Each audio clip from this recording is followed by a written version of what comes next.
Hey guys, tonight we begin with something a little more toothy and not in a good way.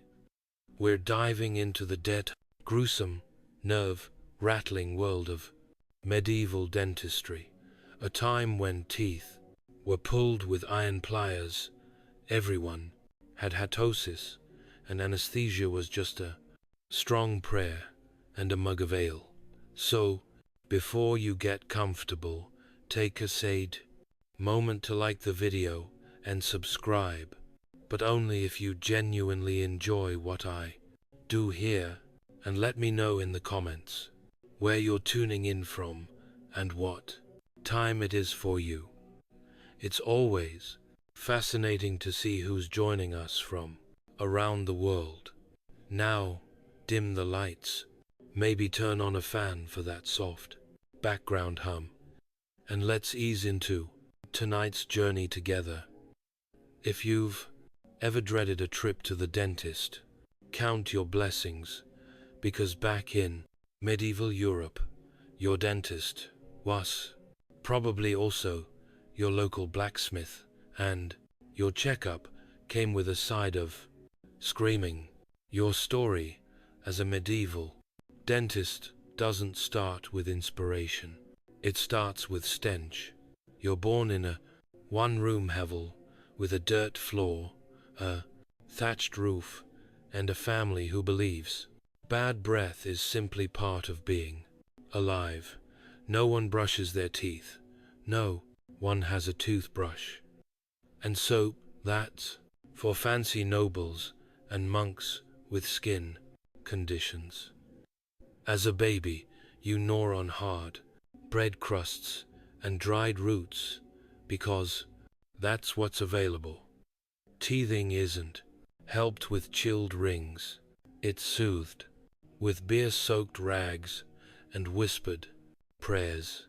Everyone assumes crying means you're growing stronger. In reality, your gums are inflamed, and your first baby tooth will likely rot before it gets the chance to fall out naturally. By age 5, you've already seen a grown man spit out a myrrh during dinner and keep chewing. Your grandmother stores her pulled teeth in a pouch for luck, and your father's smile resembles a crumbling graveyard. No one's concerned.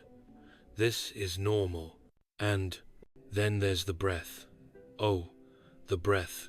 Every adult smells like a cave full of old cheese and regrets. Your friends don't notice because they smell the same. You, however, have a sensitive nose.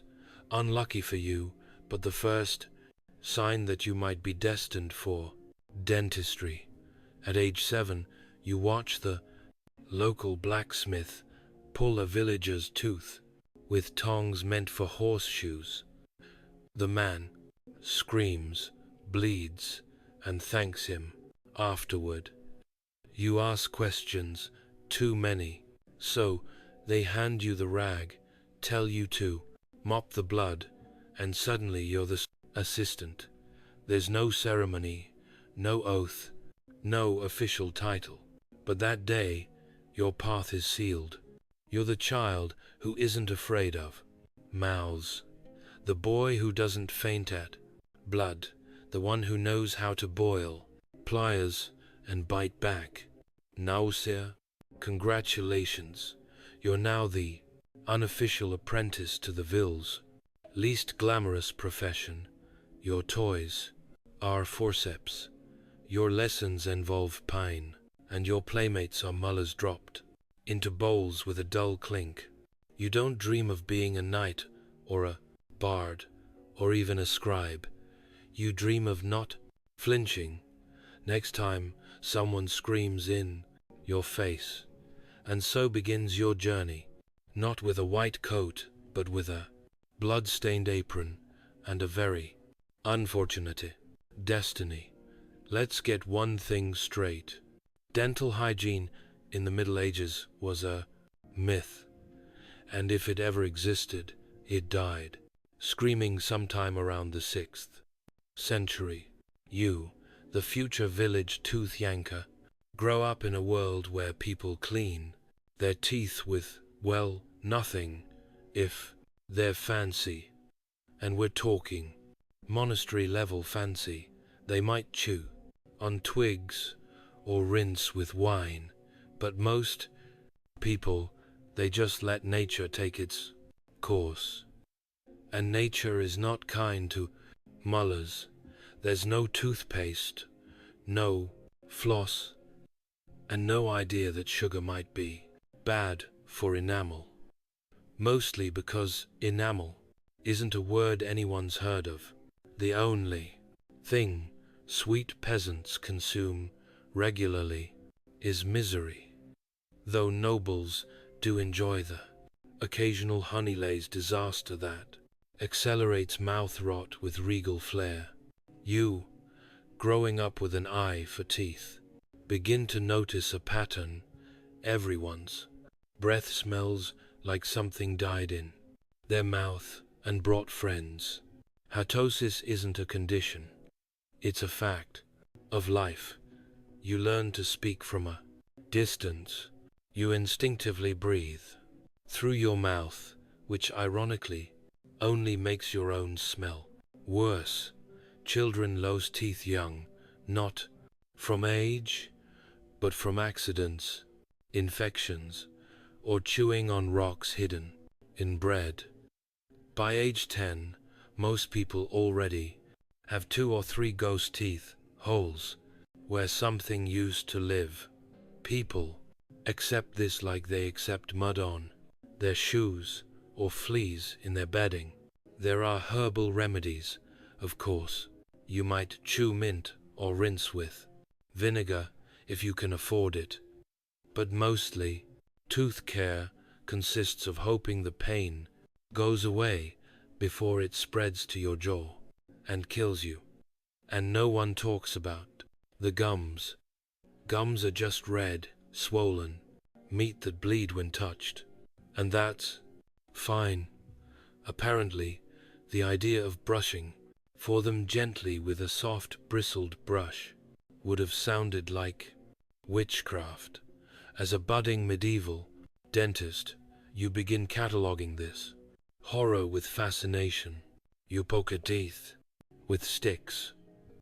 You learn the difference between wiggly but alive and dead but hanging on. And when someone asks what you want to be when you grow up, you say, someone who makes the screaming stop. Because in your world, there are only 2 kinds of smiles, the toothless and the soon-to-be. So, how does one become a medieval dentist? Simple. You don't. There's no medical university, no dental license, no board exams. You learn by watching people suffer, and the best way to do that is by working under the most hands-on man in town, the barber, surgeon. He's not a doctor, he's a multi-tool with blood on his sleeves. He trims beards, lances boils, sets broken bones, and amputates gangrenous limbs between breakfast and lunch. Naturally, he also pulls teeth, because why not? And now you're his apprentice. You sweep the plaza floor, you hold down screaming patients, you fetch boiling water, not to clean tools, just to look impressive. Your first week, you witness a leg amputation, with a dull saw and a leather strap as anesthesia. You faint twice, but by week 2, you're holding a torch. By week 3, you're helping steady heads, while your mentor yanks murs with blacksmith tongs. You ask too many questions, which means you're promoted to clean-up duty. Blood, pus, teeth. Your mentor is a practical man. If it's loose, pull it, he says. If it's black, pull it. If they scream, pull it faster. It teaches you that a quick extraction is better than a clean one. That infection is God's decision, not yours, and that you'll get paid more if you pretend to pray first. There's no textbook, just instinct, superstition, and repetition. You learn to recognize which tooth will come out with a twist and which one will snap in half and leave you with a sobbing peasant and a pair of broken pliers. When things go wrong, you learn the pub backup plan. Blame demons, blame diet, or in emergencies, blame the stars. Astrology is surprisingly popular in medical theory, especially when the abscess can't be drained and your patient starts foaming at the mouth. Sometimes you help with battlefield injuries. Sometimes you assist with leeches. But your mentor always makes sure you're there for tooth days, because, as he puts it, nothing humbles a man like bleeding from the face. And, slowly, you learn through blood, through screams, through trial and terror. You're not a healer. Not yet. But you're becoming something far more essential in the medieval world. A man who can make the pain go away for a price. If you're expecting a tray of gleaming instruments lined with surgical precision, you're thinking way too modern. A medieval dentist's toolkit looks like something confiscated from a dungeon. And you're learning to use every single piece. First, the pliers, thick, rusted, heavy, not made for dentistry, but for horseshoes, meat, hooks, and stubborn nails. The handle smells of old sweat and iron. The grip, questionable, but if it clamps down on something and pulls, it's considered effective. Then comes the tooth key, a twisted little crank designed to twist a tooth sideways until it pops loose. It rarely works the first time. Usually, it breaks the tooth in half, which is followed by you frantically digging out the root while your patient sobs into a burlap sleeve. You have hooks and scrapers, too. One looks like a shepherd's crook, perfect for snagging stubborn fragments. Another resembles a sharpened spoon used to scoop out abscesses and pack them with moldy bread or ashes. Sterile? Absolutely not. There's also the mallet. Yes, a mallet. For when the pliers fail and you need a bit of persuasion, you hold the tool against the tooth and give it a good tap. If your aim is true, the tooth pops. If not, well, the jaw might shift a little. The instruments aren't labeled. Some were once used for animal care. Others might have been fishing tools in a past life. You inherit most of them from the barber surgeon's late mentor. Tools he inherited from his mentor, and so on. One has a notch carved into the handle. It's either a maker's mark or someone's tally of fatalities. Cleaning is optional. Sometimes they're wiped with a cloth, occasionally passed through a flame, not to sterilize, but to add drama. Blood stains are considered seasoning. Your job is to keep the tools organized, cleanish, and ready at a moment's notice. When someone walks in clutching their jaw, the last thing they want is delay. They want you to pull something quickly and without asking too many questions. These aren't instruments of healing, they're weapons of mercy, and in your hands, they'll decide whether a man walks out smiling or never walks out again. In the medieval world, dental science didn't exist. But theories, oh, they had plenty. Tooth pain wasn't caused by bacteria or decay. No one knew what plaque was, and enamel might as well have been a type of prayer. So, what did people believe caused those throbbing, pus-filled, jaw-splitting toothaches? Worms, tiny, evil, invisible worms. Yes, tooth worms. These mythical little beasts were said to burrow into your murs and chew away, day and night, like termites in a timber beam. If your tooth ached, it meant the worm was hungry.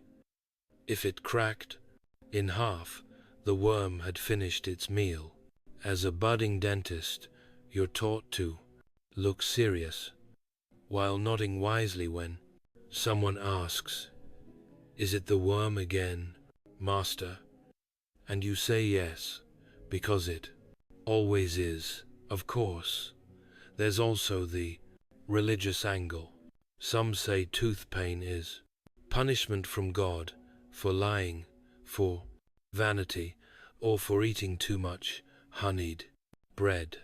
Your job to remove the sinful tooth, as if you're exorcising a demon with pliers.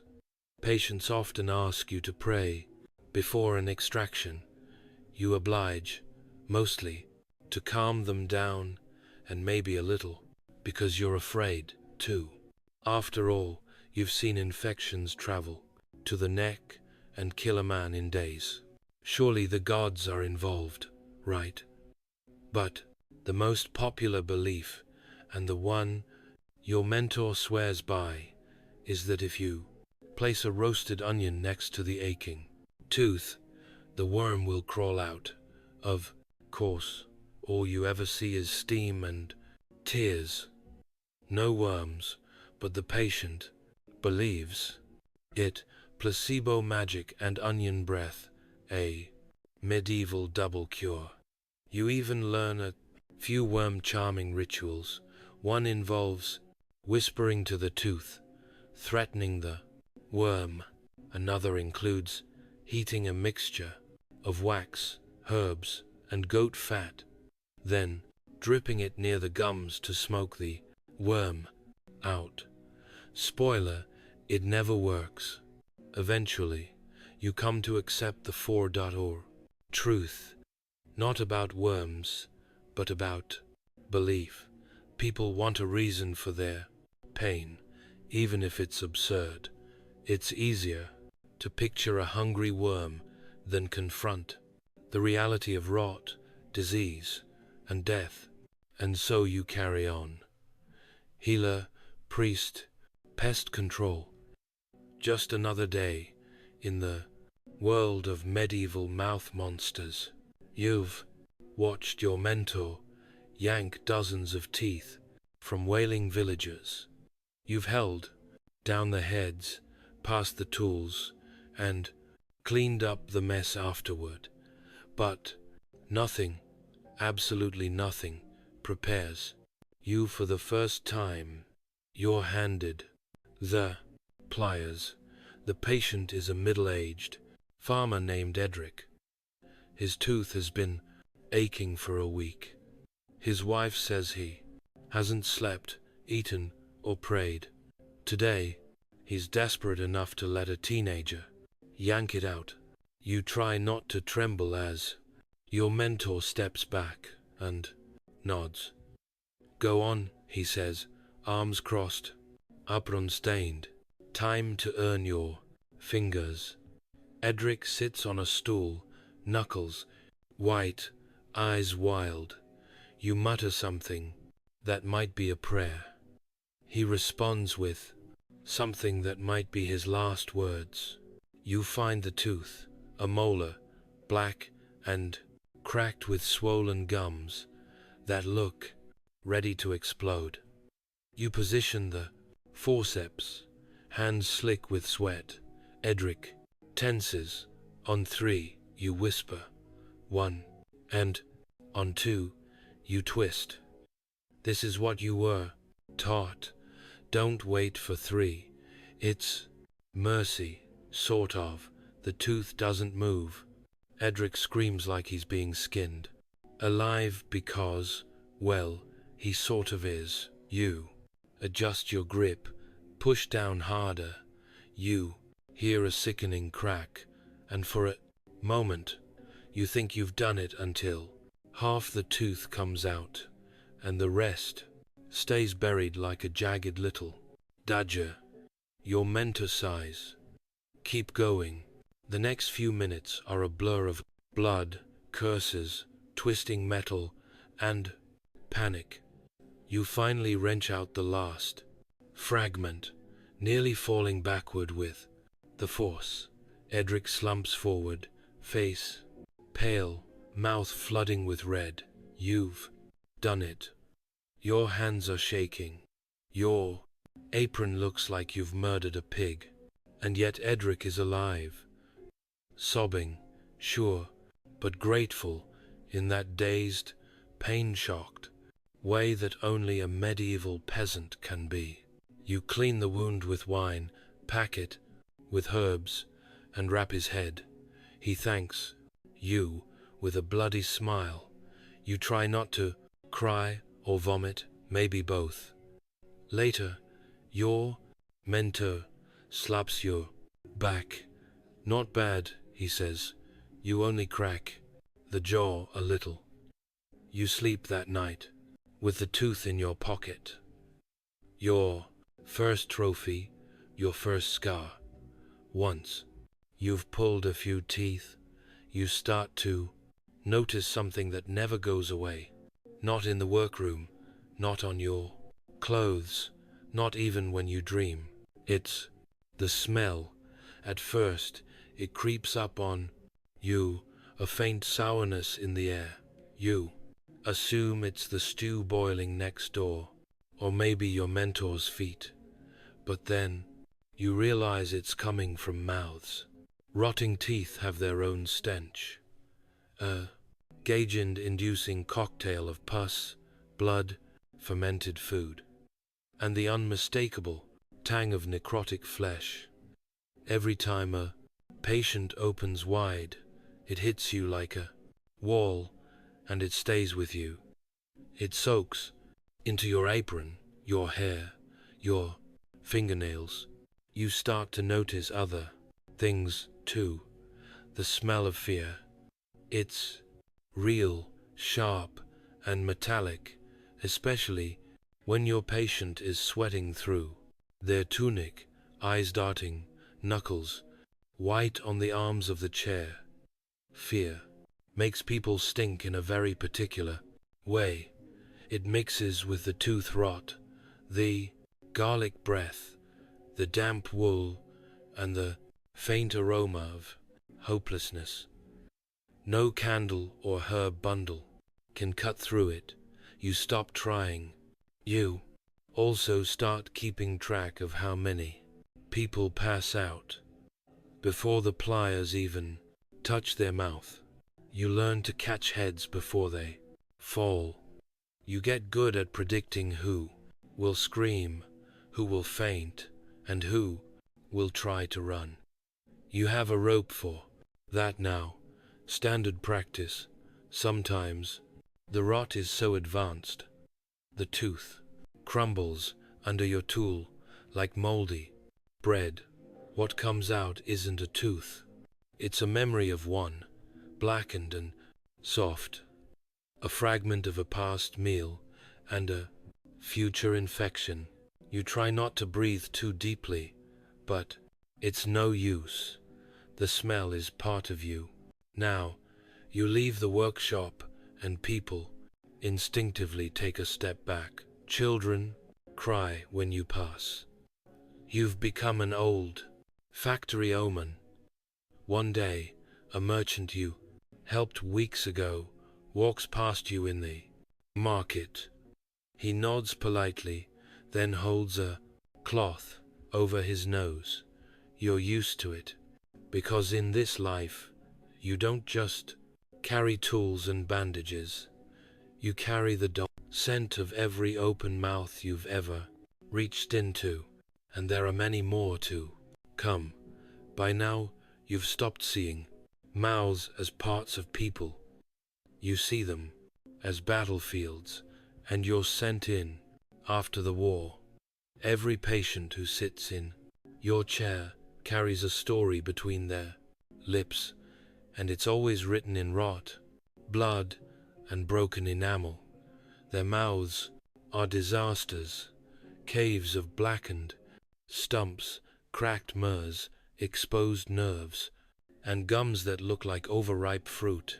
Some teeth lean sideways, clinging to their neighbors like drunken soldiers. Others stand jagged and alone, yellow with age, and soft to the touch. And beneath them, the gums are swollen, red, or gray with decay.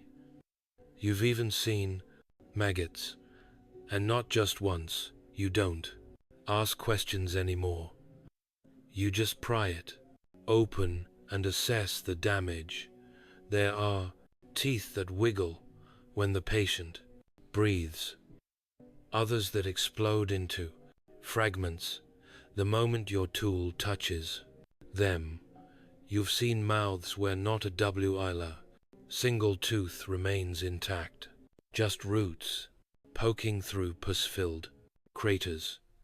And then there's the infections, sweet heavens, boils beneath the tongue, cysts behind the murs, entire jaws that pulse with every heartbeat. You once drained a pocket of pus the size of a walnut. The man thanked you through tears. That was a good day. You work fast, not for efficiency, but because the longer you look, the worse it gets. These aren't dental visits, they're triage sessions. You don't fix, you remove, scrape, and pray. You keep a bucket for discarded teeth. It fills by midday. The smell hits before the weight does. You begin to recognize people by their mouths. Alone, ah, yes, the blacksmith with the abscess under his tongue. The baker whose gums bleed when he blinks. The widow with the 7 remaining roots, all pointing in different directions. It's become your normal. You try to stay detached, but every so often, someone leans back, opens wide, and what you see sends a chill down your spine. Not because it's worse than usual, but because you recognize it in yourself. That backmur throbbing at night. It looks familiar. You're not just the healer of ruined mouths anymore. You're a ticking jaw in your own chair. By now, you've stopped flinching at screams. In fact, you barely notice them. They're the soundtrack of your profession, echoing off stone walls and wooden beams, like some choir of pain and regret. Each shriek is unique, some high-pitched and panicked, others low and guttural, like a wounded animal. You used to offer comfort, a warm cloth, a whispered prayer, a lie about how this won't hurt much. That stopped after your 5th extraction, the one where the man bit through your glove and wept through the entire thing. Now there's no sugar coating it. You don't have sugar anyway, just pliers, leather straps, and the kind of emotional distance that only a medieval dentist can develop. You don't have anesthesia. You don't even have numbing herbs most days. What you have is a bottle of wine to dull the edge, and if they're lucky, someone to hold them down, preferably a spouse or a spouse, strong neighbor who doesn't mind blood on their sleeves. The process is simple. You wedge open the mouth. You locate the offending tooth. You twist, pull, or bash depending on how stubborn it is. The patient howls, flails, cries out to saints long dead, and you keep going, because if you stop, it only gets worse. Some scream before you even touch them. Others go stiff and silent, the kind of quiet that means they're too scared to breathe. You've had people faint. You've had people vomit. You've had people soil themselves mid-procedure, and you kept working through all of it. Sometimes they scream your name, not in gratitude, in curses. You've been called a demon, a butcher, a devil in boots. One man swore you were sent by hell to punish glutton with iron pincers. You took it as a compliment, and afterward, most patients don't thank you. They stumble away, clutching their face, dripping blood, muttering oaths. A few nod, fewer pay. The ones who survive with their jaw intact are the closest thing you'll get to a 5-star review. But no one forgets you, because in a world without comfort, you're the one who trades pain for slightly less pain, and people will always scream for that. It was bound to happen eventually. You've handled dozens, maybe hundreds of screaming, flailing patients. You've dodged knees, elbows, and even one accidental headbutt from a panicked nun, but nothing prepares you for the bite. It starts like any other procedure. A local miller, sweating and snarling through a swollen cheek, comes in, holding his jaw like it's going to fall off. Just get it out, he growls. Classic tough guy. You position him, say your usual half prayer, and start inspecting the myrrh. A real mess, black, cracked, barely holding on. You don't even need the pliers yet.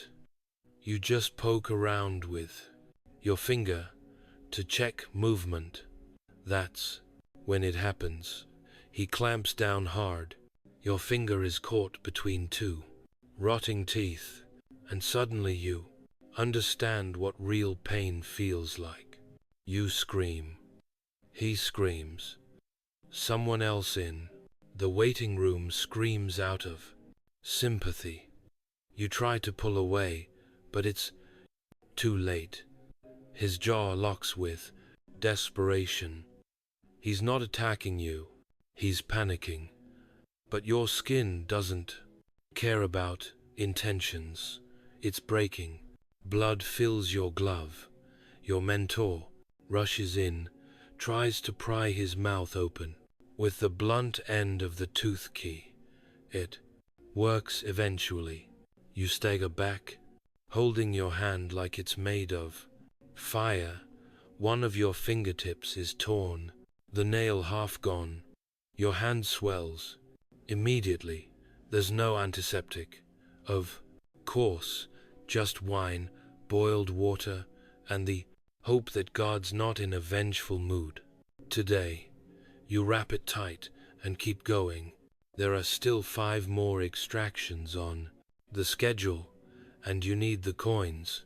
By nightfall, your hand is red and throbbing. Infection sets in fast. Because, surprise, human mouths are full of horrors. You develop a fever. For 2 days, you hallucinate conversations with the Virgin Mary about myrrhs. Eventually, you recover mostly. Your finger never bends quite right again. A reminder. The miller, he sends you bread once a year, guilt-ridden and toothless. From then on, you work differently, faster, more cautious, and you start using a metal probe instead of your finger to test a loose tooth, because in your line of work, the most dangerous bite isn't the dogs. You'd think the nobles, with their silk robes and feathered hats, would have better teeth. They don't. In fact, the wealthier they are, the worse their mouths tend to be. Why? Because they can afford luxuries the poor never taste. Sugar, candied fruits, imported wines, and pastries, so sweet they practically melt the enamel off your teeth on contact. You're summoned to manor houses and castles where the floors are polished, but the smiles are horrifying. Behind powdered faces and perfumed robes lurk mouths in full rebellion, abscesses the size of walnuts, gums like bruised fruit, and teeth so blackened you wonder if they've been cursed. And yet the nobles expect grace, elegance, discretion. They sit on velvet cushions while you kneel beside them, peering into the jaws of what looks like a battlefield soaked in honey and rot. They want you to work quietly, quickly, and if possible, without telling them exactly what you're removing. One noble woman insists her tooth is only resting improperly. You remove it in 3 bleeding pieces. They don't scream like peasants. No, they groan theatrically. They faint with a flourish. They complain that the herbal rinse is too bitter, or the linen too scratchy. One lord demanded you stop the tooth extraction so he could compose himself with a poem. And then there's the cosmetic dentistry, because if a noble loses a front tooth, it must be covered or replaced. You've packed gaps with wax, painted teeth with white lead, which, yes, is toxic, and once carved a fake canine from ivory that promptly fell out during a banquet. They pay, well, at least, coins, chickens, rings, even a cloak once, though it smelled like wet dog. But they also expect favors, secrets kept, and egos stroked.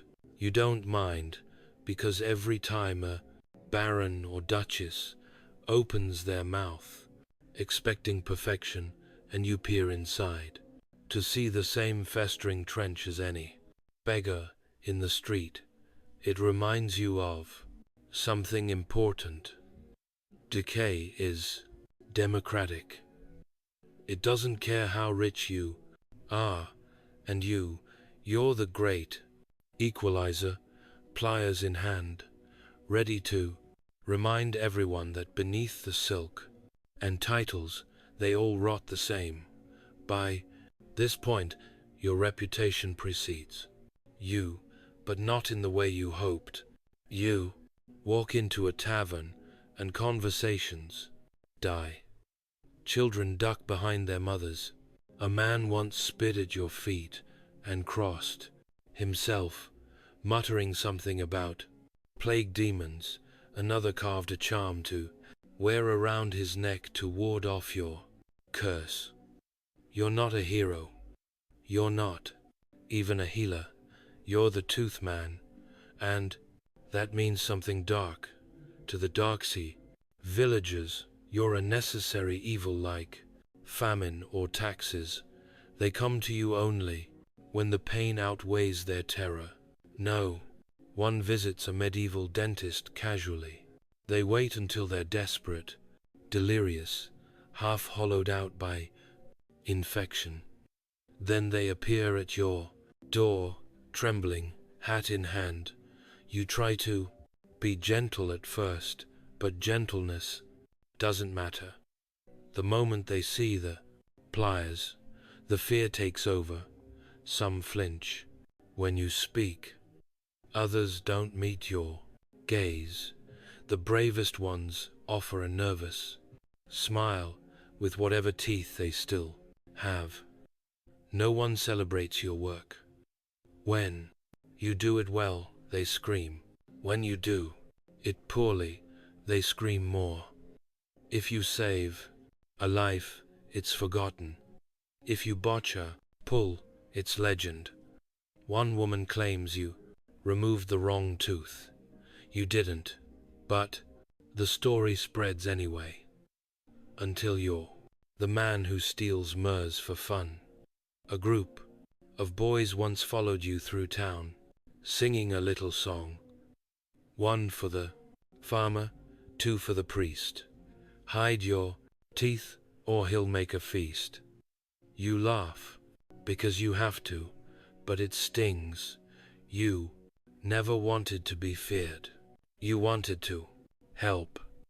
Still, fear has its uses. People pay faster.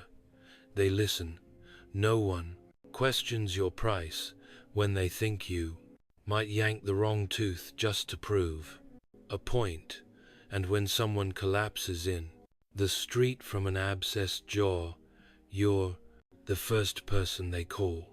Not because they trust you, but because you're all they've got. So you roll up your sleeves, open your kit, and step into the ring once more. You're not loved, you're not liked, but you're remembered. When the plague comes, dentistry takes a back seat to pure survival. The Black Death doesn't care about cavities. It floods the streets with fevered bodies and leaves you wondering whether that abscessed jaw is just an abscess or the beginning of the end. Still, people come to you. They always do. Not because you're a miracle worker, but because you've handled pus before. You've seen swelling, drained, rot, and packed wounds with herbs. You've watched people scream themselves hoarse from jaw infections. So, what's one more plague boil between friends? Your work shifts from extractions to emergency lancing. Swollen necks, black gums, lymph nodes the size of chicken eggs. You heat your blade, grip the skin, and slice. Pus bursts like a blistered fruit. You don't gag anymore. You haven't in years. Sometimes they live, sometimes they don't. You start keeping track in chalk, marks on your door, not out of vanity, but to keep your mind from unraveling. Payment is odd now.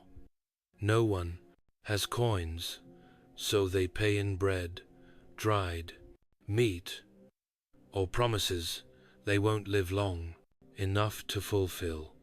A dying merchant gives you a ring. A widow gives you her late husband's boots. You sell what you can, bury what you must. The smells worsen. Your workshop becomes a hybrid, clinic and crypt. You stack firewood for warmth, but it doesn't help. The chill is deeper now in the bones, in the silence that comes when 3 patients in a row never sit up again. Still, you're busy. The plague is bad for the body, but good for business. And people whisper about you. The one who drained the poison from my neighbor's neck. The one who pulled 3 infected teeth, and the man survived. The one who might know something the priests don't. You don't correct them Because in a time when everyone is dying, being slightly less deadly makes you powerful, so you keep cutting, draining, packing wounds with mold and prayer. You don't sleep much, you don't speak unless needed, but you're alive and working. In the age of plague, you're no longer just the man with pliers. You're the one they call when it's almost too late. It begins with a dull ache, nothing serious, a throb in your back after a long day, easily ignored, but you know better. You've seen this story 100 times in 100 mouths. It always starts as nothing, then it becomes everything. At first, you pretend it's fatigue. You gargle, whine, you chew on clothes, you rub your jaw when no one's looking.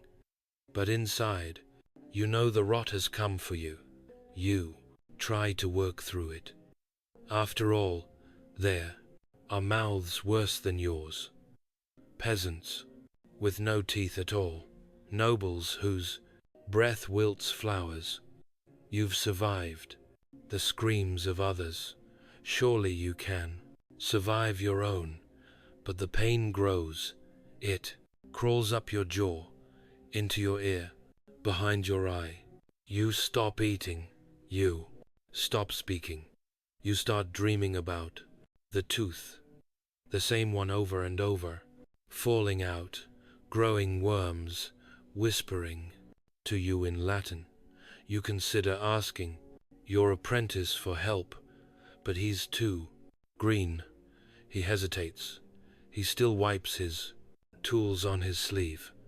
So, one night, in the dim light of your own workshop, you do what you've done for years. You pull your own tooth. You wedge a wooden block between your murs, steady your hands, and reach in with the pliers.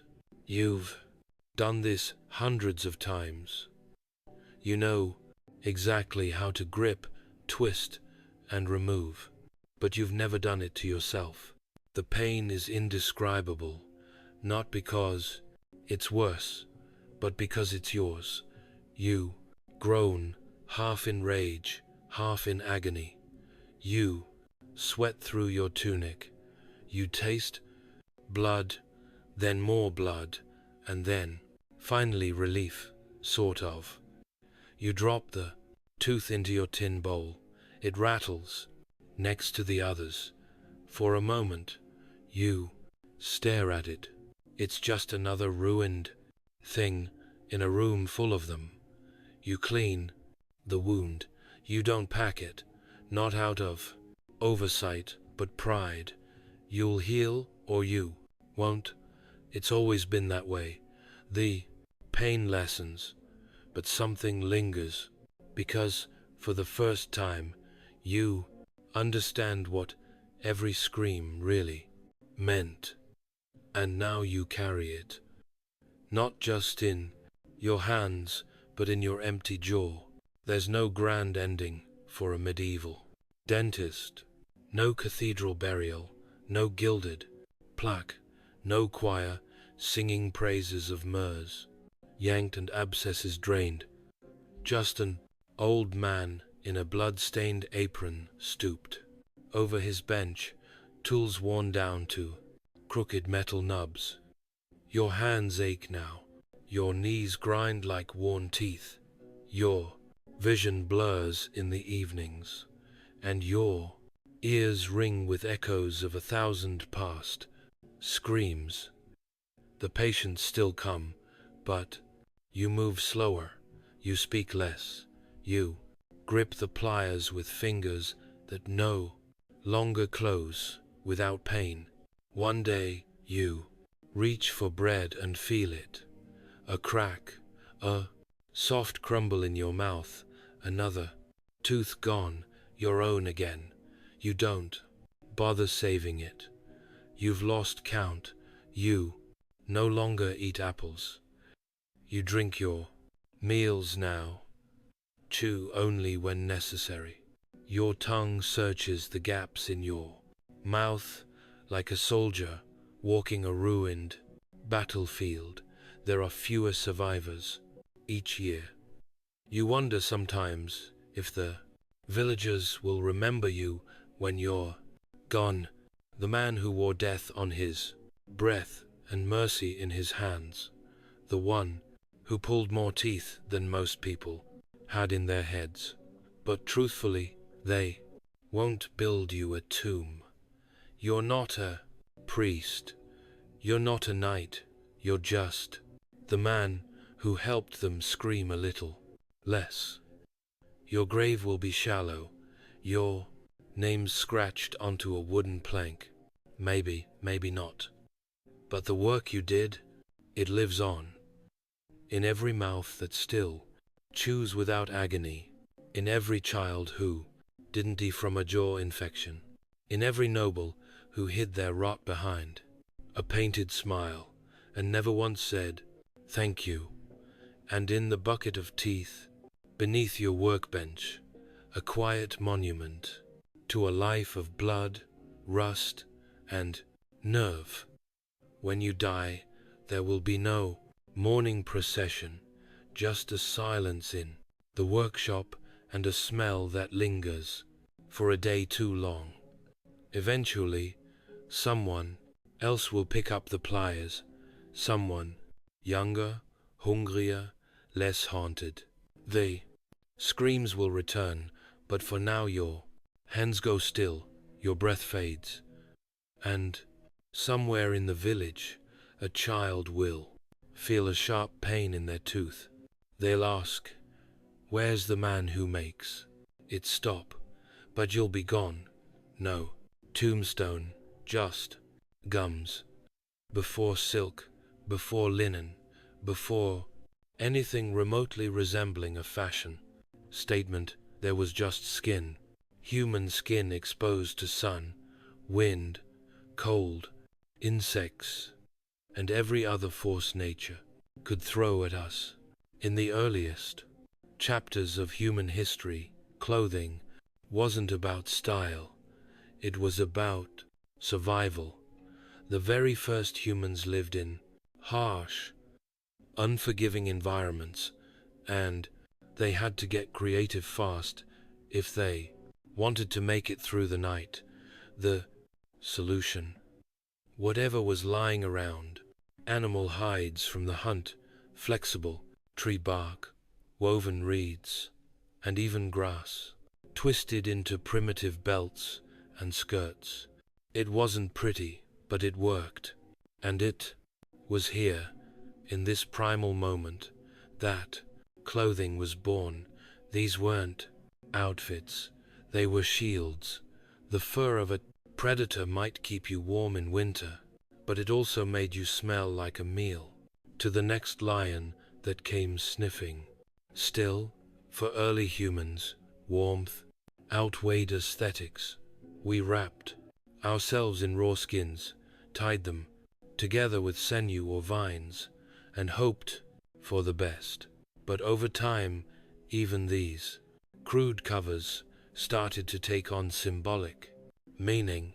The man wearing the biggest bare hide, probably the one who killed it. The woman with the intricately woven grass skirt, maybe she was the elder, the storyteller, the healer. Clothing began to signal more than just protection, it whispered status. The earliest archaeological evidence, clothing tools, bone needles, dates back nearly 40,000 years, suggesting we were already tailoring animal hides into more fitted garments. That's not just functional, that's thoughtful, that's human. And once we started migrating to different climates, icy tundras, sweltering deserts, humid jungles, our clothing evolved accordingly. In cold regions, layered furs and tight wrappings insulated our bodies. In hot climates, we shifted toward breathable, loosely draped fabrics. This wasn't just invention, it was adaptation. So, while it's tempting to imagine early humans running wild and free, the reality is far more practical. From the moment we began covering ourselves, clothing became our first form of technology, a quiet revolution in fiber and fur sewn together with necessity and just a hint of early pride. And this was only the beginning. When we think of ancient Egypt, we picture pyramids, golden masks, and jackal-headed gods. But look closer, and you'll notice something else. Everyone's dressed impeccably in linen. Not silk, not wool, linen, and not just any linen, smooth, bleached, and immaculately pleated. Egypt's hot, dry climate made linen the ideal fabric. It was light, breathable, and could be worn in layers without trapping too much heat. Made from the flax plant, linen took serious effort to produce. First, the flax was harvested, soaked, and beaten into submission, then spun into fine threads, and finally woven into fabric. This wasn't casual wear. Linen was labor-intensive, and therefore valuable. Pharaohs wore it, priests wore it, and even the dead wore it, mummified in layer after layer of carefully prepared linen wrappings. Egyptians believed clothing mattered not just in life, but in death. Your outfit helped secure your identity. In the afterlife, a well-wrapped mummy wasn't just fashionable, it was spiritually fortified. Social status was literally woven into what you wore. The elite flaunted semi-transparent linen tunics, often pleated or dyed white, a color associated with purity and divine power. Ordinary workers wore simpler kilts, sometimes little more than a wrapped cloth tied with a belt, but they too appreciated linen's cool elegance. Children often wore nothing until puberty, but even their first cloth marked a rite of passage. Jewelry, of course, completed the ensemble. Wide collars of fans and gold lapis lazuli, amulets, beaded sandals. A nobleman's wardrobe might include wigs, kohl-lined eyes, and perfumed cones melting over the head at fancy banquets. Fashion in Egypt wasn't frivolous. It was ritual, identity, and rank. Priests who had to remain ritually clean only wore the finest white linen and nothing of animal origin. No wool, no leather. Clothing was not just fabric, it was spiritual armor, separating sacred from profane.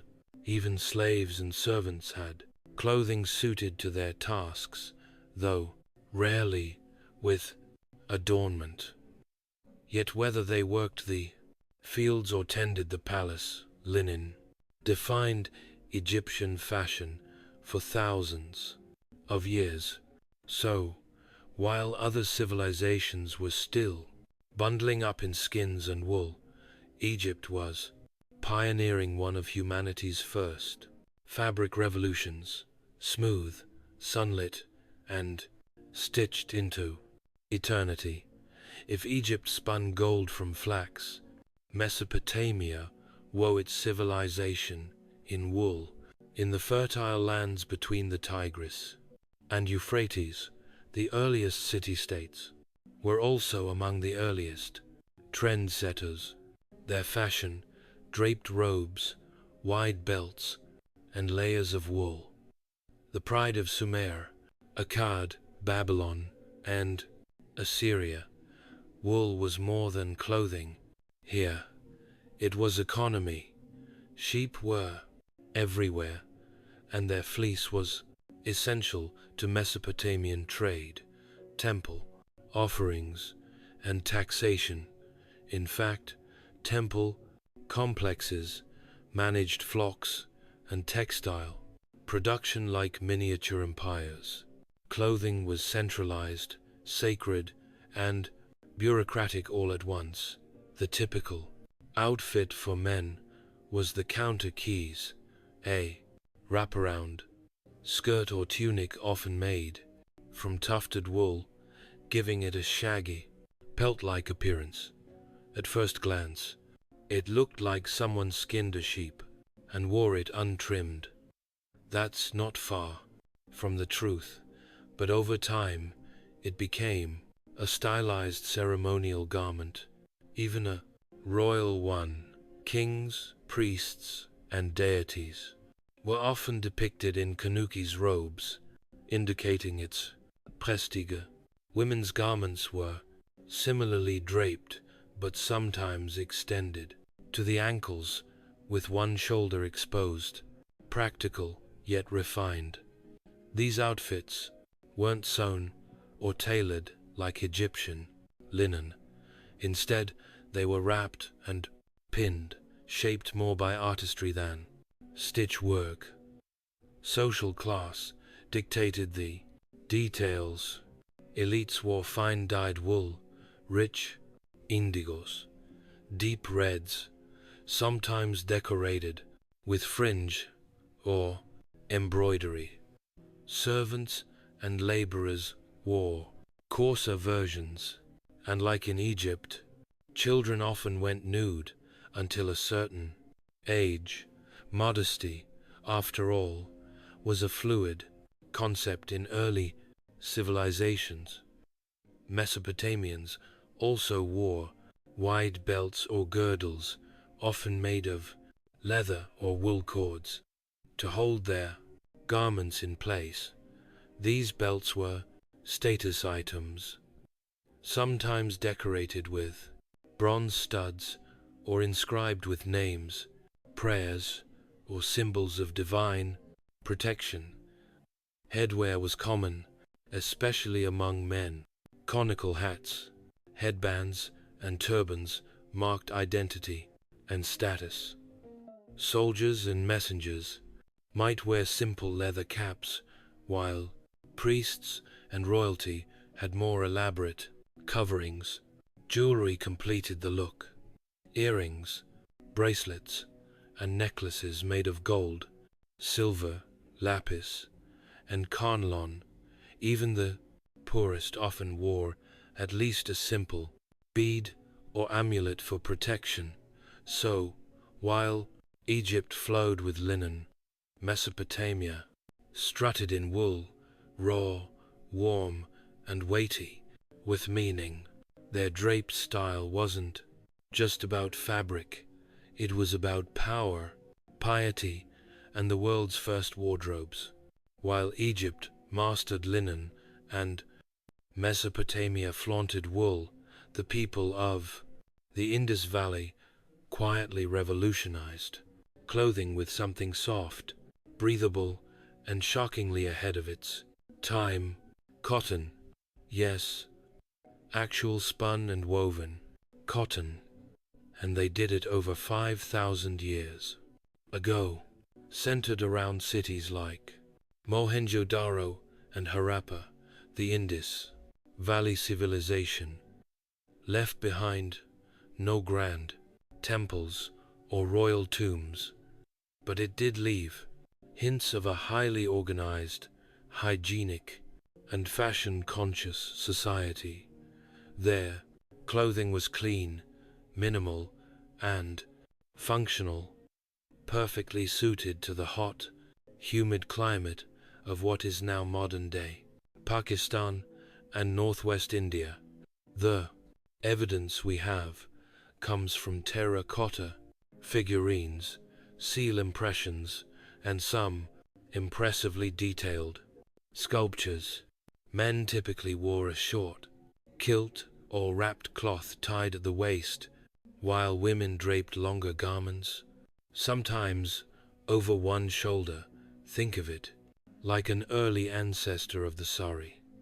Both sexes wore minimal but elegant clothing, always suited for movement and the heat. And yes, they were the first civilization known to cultivate cotton. This wasn't just resourceful, it was revolutionary. Cotton's breathability and softness made it ideal for daily life, especially in contrast to the heavier, animal-based fibers of other regions. The Indus people spun it, wove it, and likely dyed it using natural pigments, perhaps indigo or turmeric, both of which were available in the Prost region. Simplicity didn't mean dullness. Many figurines show women adorned with elaborate jewelry, bangles up the arms, earrings, and beaded necklaces. Hair was often styled or braided and decorative. Combs and cosmetic containers have been found in excavations, hinting at daily grooming rituals. There's even a famous bronze sculpture known as the Dancing Girl, dating back to around 2500 BCE. She wears nothing but a handful of bangles, yet her pose, confidence, and adornment say everything about the cultural comfort with both grace and minimalism. What's striking is how little waste and excess seem to have defined Indus fashion. There was no obsession with grandiosity, just well-made, locally sourced, climate-appropriate clothing that fit seamlessly into daily life. No gold-studded robes or thick layers, just the elegance of clean lines and clever fabric. In the quiet streets of Harappa, fashion wasn't loud, but it was years ahead of its time. By the time the Manoans rose to prominence, around 2000 BC, ECE, on the island of Crete, fashion had taken a dramatic leap, from modest functionality to something far more expressive and frankly fabulous. The Minoans didn't just wear clothes to survive the Mediterranean climate. They used clothing to dazzle, to move, to seduce, and perhaps most importantly, to dance. Minoan clothing was light and colorful, tailored not just for heat, but for visual drama. Men typically wore loincloths or kilts, sometimes elaborate with patterned sashes, other times bare-chested with tight belts to emphasize the waist. But it was the women's fashion that truly stole the show.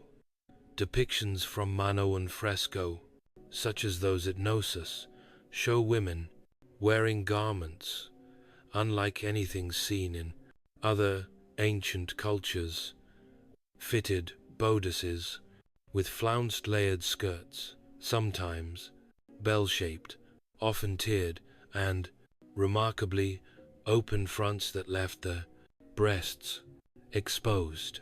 No, not by accident. This was fashion, possibly ritual, possibly status, and certainly intentional. These corset-like tops gave women an hourglass silhouette, cinching the waist while allowing freedom of movement. The skirts swung dramatically with every step, especially during the athletic dances and religious ceremonies. Manoans were famous for clothing here wasn't static, it was kinetic. Every layer, fold, and color played with motion, The fabrics were likely linen or wool dyed in bright blues, reds, yellows, and purples, using plant-based pigments, decorative borders, embroidery, and perhaps even imported threads added visual interest. Minoan tailor clearly understood flair. They weren't just cutting cloth. They were sculpting identity. Both men and women wore jewelry, necklaces, bracelets, and elaborate earrings, often made of gold, silver, and semi-precious stones, like carnelian and turquoise. Hair was long and styled, sometimes curled or braided, with elaborate headdresses or hats for ceremonial occasions. Even children were dressed with care, indicating that clothing played a role not just in function, but in the performance of status, age, and role in society. And, given the prominence of women in Minoan art, their elaborate clothing may have symbolized more than beauty. It may have conveyed authority. The Minoans brought fashion off the loom and onto the stage, making every hem a piece of theater, and every outfit a living sculpture in motion. In ancient China, clothing was never just fabric. It was philosophy, hierarchy, and an instrument of imperial control. And at the heart of it all, silk, glorious shimmering silk, so prized that people once believed it was spun from the gods. In truth, it came from the humble silkworm, but the impact of its discovery would ripple across continents and centuries. The origins of silk date back to the Neolithic period, with the earliest confirmed evidence from around Liansen Tibet, BCE. According to legend, Empress Lazu was the first to unravel a cocoon that had fallen into her tea, discovering the delicate filament within. Whether true or not, silk production quickly became one of China's most guarded secrets, revealing how to make it punishable by death. By the Shang and Zhou dynasties, silk had already become the hallmark of Chinese sophistication. Unlike rough wool or Stieflinen, silk flowed light, cool, and luminous. It was ideal for the varied climates of China, and it held dye beautifully. Imperial yellows, deep reds, and bold blues were woven into intricate patterns, dragons for emperors, clouds for scholars, and waves for courtiers. Clothing became codified by class. The more silk you wore, the higher your rank. The cut, color, and even sleeve length could signal everything from your social station to your job. Commoners were forbidden from wearing certain colors or weaves, while members of the nobility floated through palaces in robes that practically whispered power with every step. The Han Dynasty, 206 B.C., 220 C., elevated silk to a diplomatic weapon. Bolts of silk were traded with nomads, offered as tribute, and eventually sent westward along the Silk Road, giving the route its name. Chinese clothing, especially among elites, now featured wide-sleeved robes, sashes, and multiple layers. The way a robe folded, left over right, became a matter of cultural identity. Women's fashion included high-waisted skirts, long flowing sleeves, and decorative hairpins. Men's garments emphasized grace and humility, aligned with Confucian ideals. Clothing was expected to reflect inner virtue and cosmic balance. Silk wasn't just a luxury, it was a language, soft, yet absolute. In ancient China, what you wore wasn't just how you looked, it was who you were, how you thought, and where you belonged. In ancient Greece, fashion didn't scream for attention. It flowed, rapped, and whispered elegance. The Greeks weren't concerned with tailoring or stitching. Their approach to clothing was architectural, sculptural even. With a single length of cloth, they created garments that expressed movement, intellect, and grace. No scissors, no seams, just geometry, drapery, and a deep respect for form. The foundational Greek garment was the dever, chiton, a rectangular piece of linen or wool folded and pinned at the shoulders, with brooches or fibulae, then belted at the waist, depending on the material, and drape. The chiton could be light and breezy or formal and layered. Men wore it knee length, women ankle length. It was a canvas of identity, adaptable to age, gender, and occasion. Over this, citizens might wear a mason, a heavier cloak wrapped over one shoulder, useful for warmth, modesty, or drama, depending on how it was worn. Think of it as a wearable toga, a symbol of dignity and contemplation, often associated with philosophers, statesmen, and elders. The Greeks believed that clothing should mirror inner virtue. Simplicity was celebrated. Extravagance was frowned upon, especially in Athens, where public modesty was a civic virtue. Spartan men were even stricter, often going barefoot, cloaked in coarse red wool, emphasizing austerity over appearance. But don't let the simplicity fool you. Greek garments could be stunning. Wealthier citizens wore dyed and embroidered kittens in saffron, indigo, or crimson, adorned with meander, patterns, and mythological motifs. Jewelry, hairstyling, and cosmetics enhanced the overall look. Women decorated their hair with ribbons, tiaras, or intricate braids. Men groomed their beards with as much pride as their rhetoric. Footwear was optional. Sandals were common, but many Greeks preferred to go barefoot, especially in temples or at symposia. Clothing wasn't just for covering. It was a conversation with society. A well-draped Himasian could express nobility.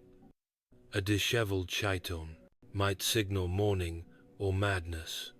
Greek statues, often modeled after living people, preserved the folds of these garments in marble, even chotsvor, chitons and cloaks, reminding mortals that beauty lay in form, not flesh. In the end, Greek fashion wasn't about what you wore, but how you wore it.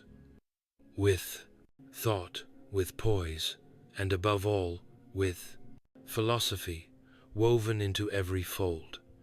If the Greeks draped their identity and flowing elegance, the Romans tailored theirs into order. Roman clothing wasn't just about comfort or beauty, it was law, rank, and Romanita stitched together.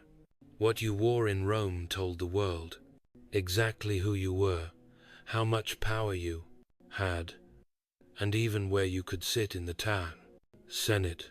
The most iconic Roman garment was the toga, a massive semicircular woolen cloth up to 20 feet long, wrapped meticulously around the body.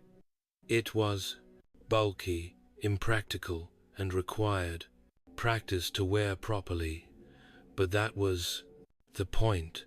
Only male Roman citizens could wear the toga.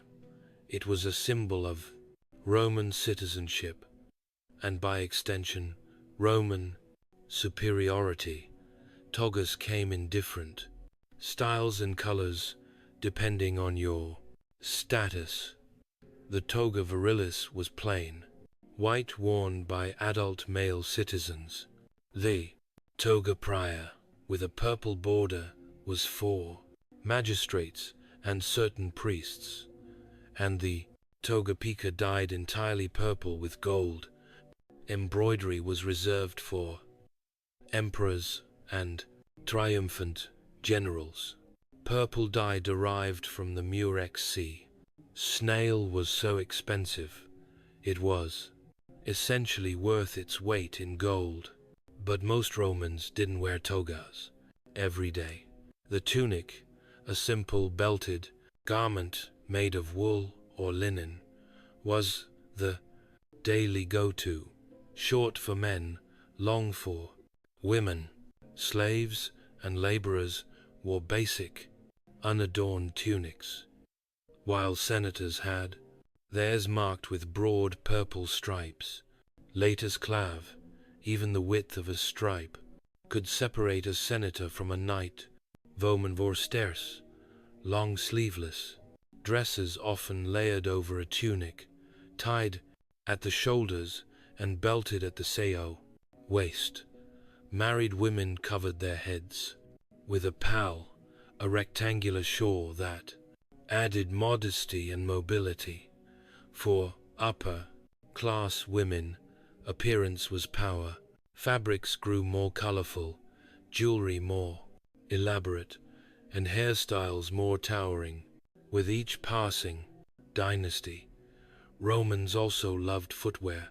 Sandals, boots, and indoor slippers reflected one's place in society. A soldier's caligae was not the same as a senator's red shoes. Even the enslaved had designated attire, usually a rough tunic, but they could be dressed well if their master wanted to show off. In Rome, nothing was accidental. Even your clothing was a proclamation of citizenship, class, gender, morality, and ambition, all wrapped into wool, fastened with a brooch, and displayed to the world like a walking scroll of time, status. As the Roman Empire crumbled and its togas unraveled, a new wave of fashion emerged from the so-called barbarians, a term the Romans used for anyone beyond their borders. But these outsiders, Goths, Franks, Celts, Saxons, and Vandals, weren't uncivilized brutes in rags. Their clothing was not only practical, but in many ways a preview of the medieval wardrobe to come. The northern European climate was harsh, far too cold and muddy for open tunics, and flowing to so barbarian fashion favored warmth, movement, and utility. Wool was the dominant material, thick and insulating. Cloaks, trousers, long-sleeved tunics, and fur-lined boots were standard, tailored for riding horses, trekking through forests, and waging war. One of the greatest innovations they brought to the fashion world: pants. That's right. The trousers we now consider everyday essentials were a foreign concept to the toga-wrapped Romans.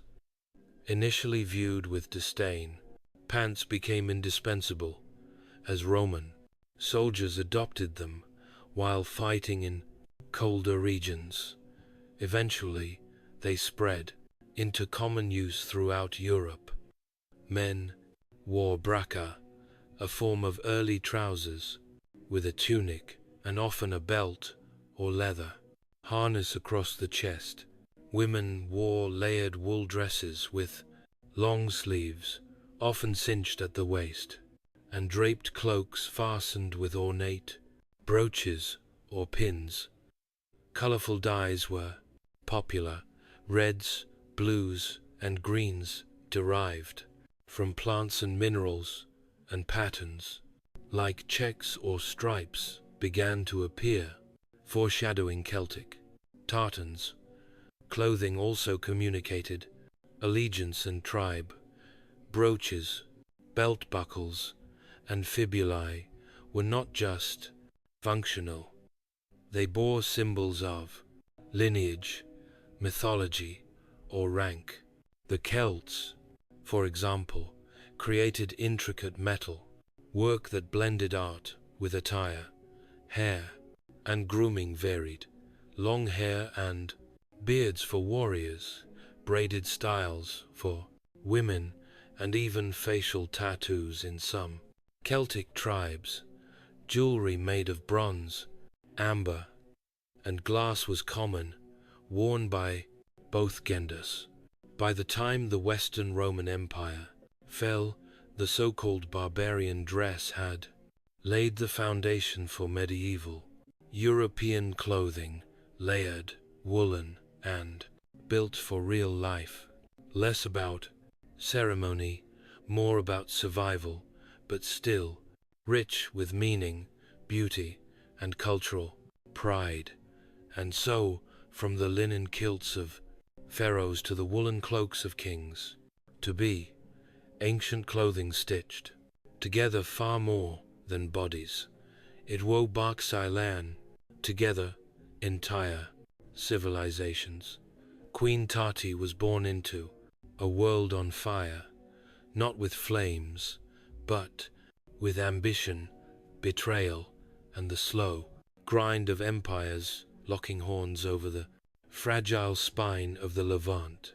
The Amurru kingdom, her homeland, was not a mighty empire like Egypt or the Hittites. It was small, fragmented, and perpetually caught in the middle of bigger powers that viewed it less as a sovereign nation and more as a useful buffer zone. Situated in what is now western Syria and northern Lebanon, Amurru was a land of hills, trade routes, and competing loyalties. By the time Tati was born, likely in the 14th century BCE, the kingdom was already a diplomatic hot potato tossed between Egyptian pharaohs, Mitanni warlords, and the Evrics, expanding Hittite kings. It was not a easy place to rule, but it was a vital one. Tati's early life would have been shaped by court intrigue, foreign emissaries, and the constant anxiety of invasion or rebellion. Whether she was born into the royal house or married into it, she would have been trained in the arts of diplomacy, survival, and ceremonial leadership from a young age. In Amurru, a queen wasn't just ornamental. She was a negotiator, a symbol of stability, and sometimes the glue holding a divided court together. The region was in flux.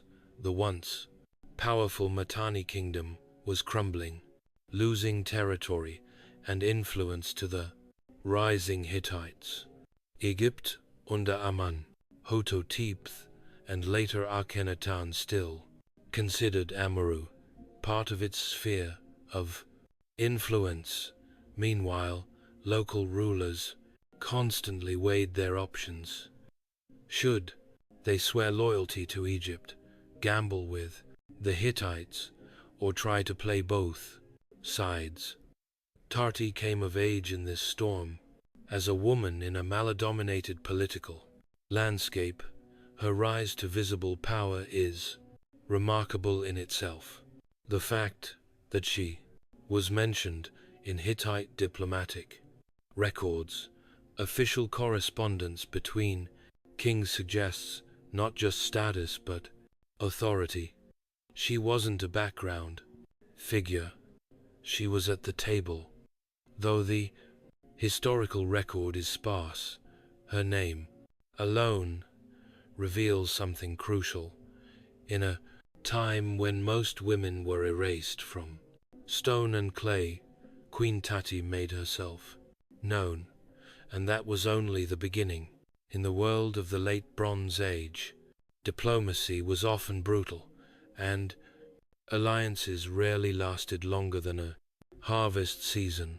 Yet, Queen Tati appears in the historical record not as a footnote, but as a named political actor, something almost unheard of for a woman in this era. She is referenced in Hittite diplomatic archives, specifically in the correspondence surrounding the fate of Amurru. That she is mentioned at all tells us volumes. The context of her appearance in these records is significant. Around the time Tati rose to power, Amurru's ruling elite had to decide: stay loyal to the faltering Egyptian grip or align with the rising Hittite Empire. This was no small choice. Egypt had long claimed Amurru as a vassal territory. The Hittites, however, were expanding aggressively and beginning to peel off Egypt's northern allies one by one. It's within this dangerous political game that Tati's name emerges. The Hittites were negotiating terms with the leadership of Amurru, and Tati was involved. Some interpretations of the Hittite texts suggest that she may have acted as a regent or co-ruler, perhaps during a time of succession crisis, or possibly even as the widow of a former king. In any case, her role wasn't ceremonial. She had enough clout that the most powerful empire in the Near East at the time, the Hittites, had to acknowledge her. Tati's political weight also points to something more profound: the flexible and pragmatic nature of power in Amurru. Unlike Egypt or Assyria, where royal women were largely excluded from governance, smaller kingdoms sometimes allowed or required queens to step in when dynastic lines faltered or political survival demanded broader alliances. We don't know what Tati looked like. We don't have statues, busts, or paintings, but in the dusty lines of clay cuneiform we find something better, evidence of her influence. She stood in an arena of kings, ambassadors, generals, and warlords, and held her own in an age when marriages brokered treaties, and betrayal was always one banquet away. Tati's presence in diplomatic documents shows she wasn't a pawn, she was a player. To understand Queen Tat's world is to enter a whirlwind of power politics. Her kingdom, Amurru, sat like a fragile stone between three grinding tectonic plates: the Hittite Empire rising from Anatolia, Egypt reigning from the south, and the crumbling Mitanni kingdom to the east. Tati's rule unfolded in the shadow of their rivalries, each one casting a different kind of threat or opportunity. Egypt, under the late 18th dynasty, had long considered Amurru part of its imperial network. Pharaohs like Thutmose III and Amenhotep III had installed local vassals, demanded tribute, and expected obedience. Yet the Egyptian grip on the quote, northern Levant had begun to loosen, especially during the religious turmoil of Akhenaten's reign.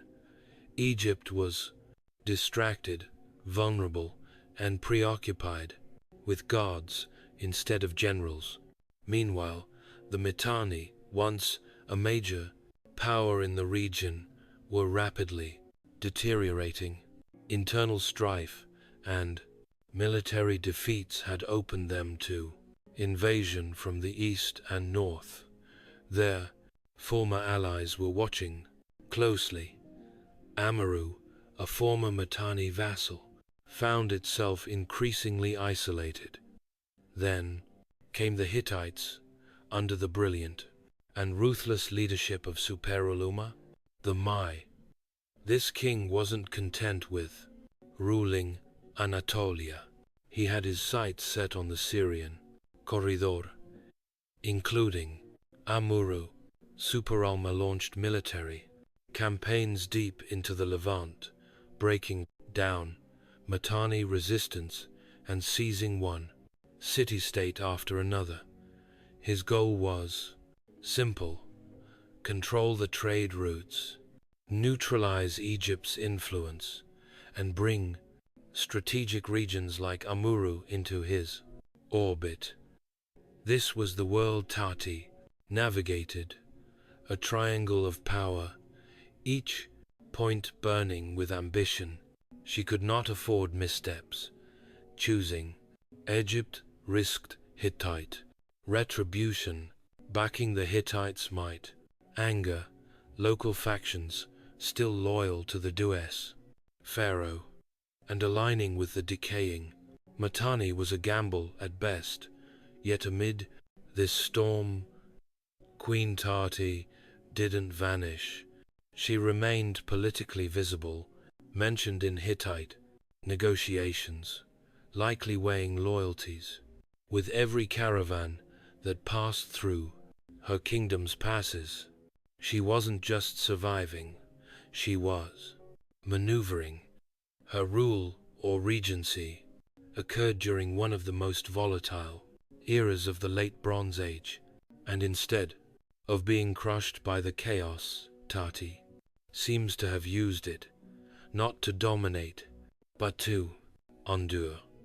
At some point during Queen Tati's life, a political earthquake shook the foundations of Amuru's foreign policy. The kingdom officially defected from Egypt's influence and aligned with the Hittite Empire. This decision wasn't made lightly.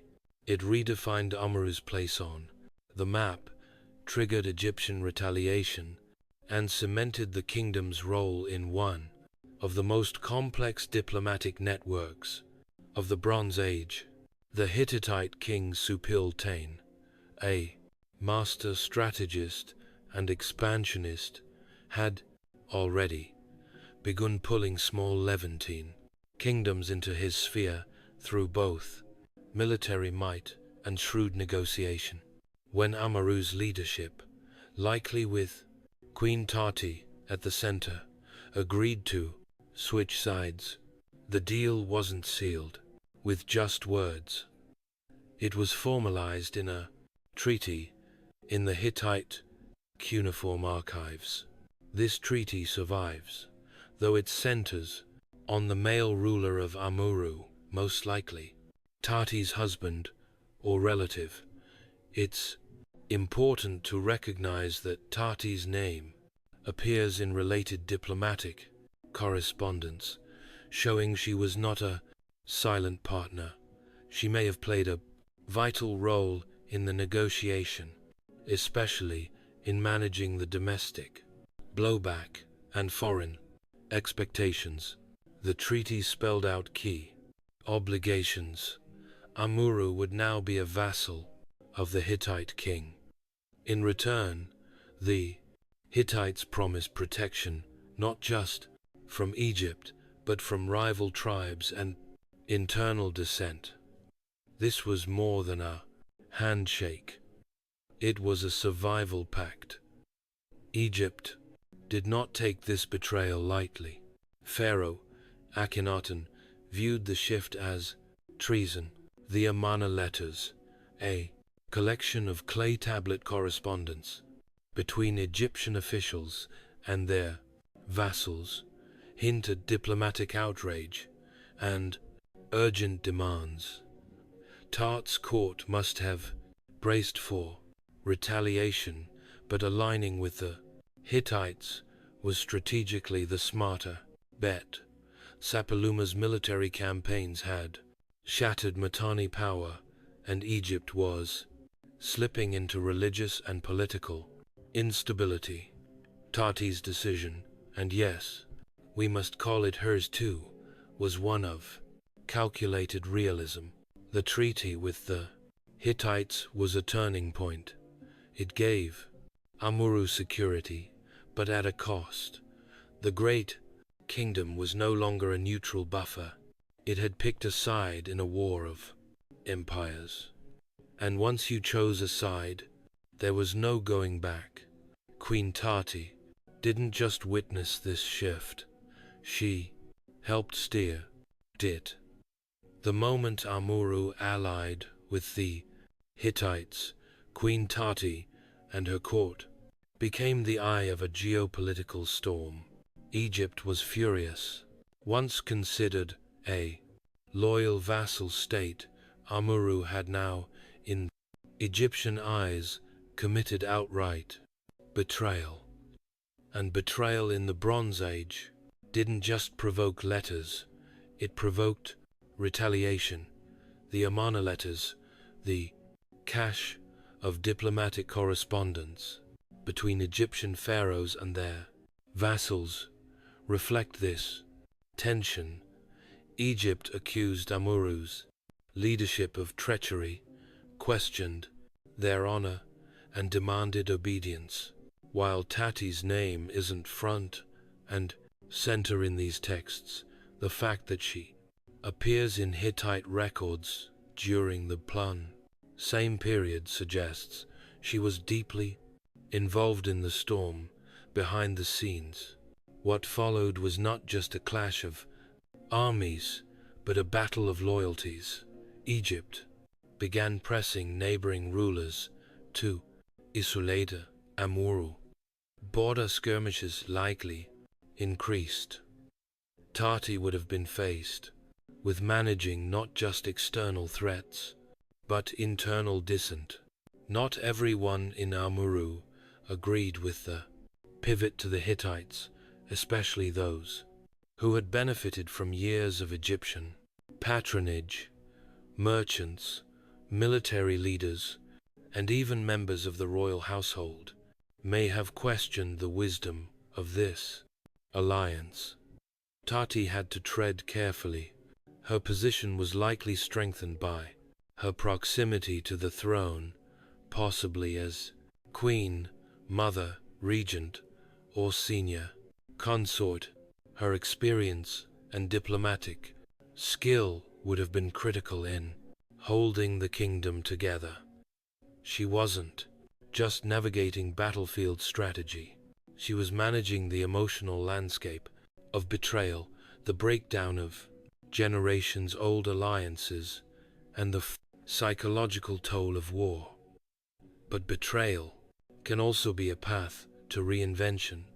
By siding with the Hittites, Amuru gained a new identity, not as a minor client of Egypt, but as a key Hittite ally in the Levant. This repositioning came with economic benefits too. Trade routes shifted. Hittite merchants and envoys arrived. Roads were secured under new terms. For Queen Tati, the aftermath of betrayal was survival under pressure. Her legacy, preserved only in fragments, is one of tightrope diplomacy.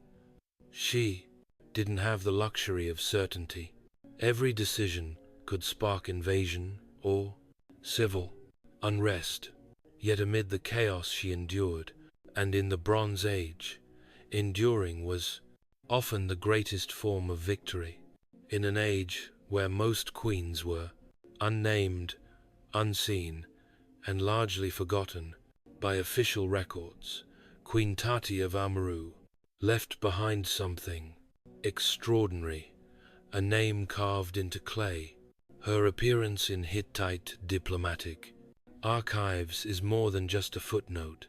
It's a rare glimpse into the agency and influence of a Bronze Age woman on the world stage.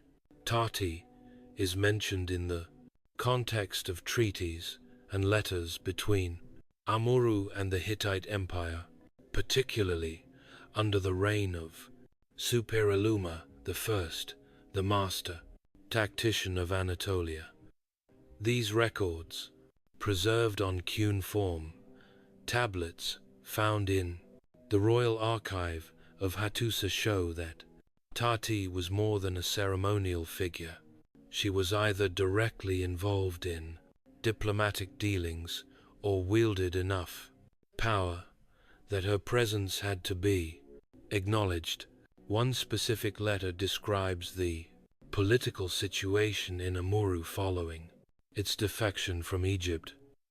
In it, Tati is named alongside other political actors, suggesting she had a voice in how the kingdom positioned itself, responded to crises, and managed its alliances. Was she a queen regent during a king's minority, a widow defending her late husband's legacy, or perhaps even the sole authority in a time of male absence? We can't be certain, but what's clear is that her name wasn't ornamental. It was operational. For the Hittites to mention a queen by name in their diplomatic seal language was not routine. It signals her recognized influence, perhaps even respect. Hittite diplomacy was cold and pragmatic. Titles weren't handed out for flattery. If Tati was mentioned, it was because she was part of the machinery of power.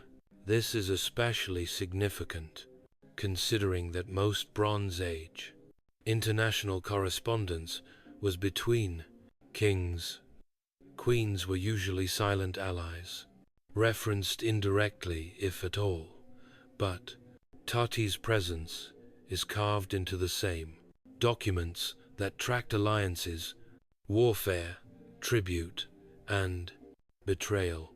Through these clay tablets, she speaks not in her own words, but through the acknowledgement of others. That alone marks her as exceptional. She lived at a time when the world was loud with war and shifting alliances, and still her voice made it into the record. In the bureaucratic silence of ancient empires, Queen Tati's name echoes with quiet strength.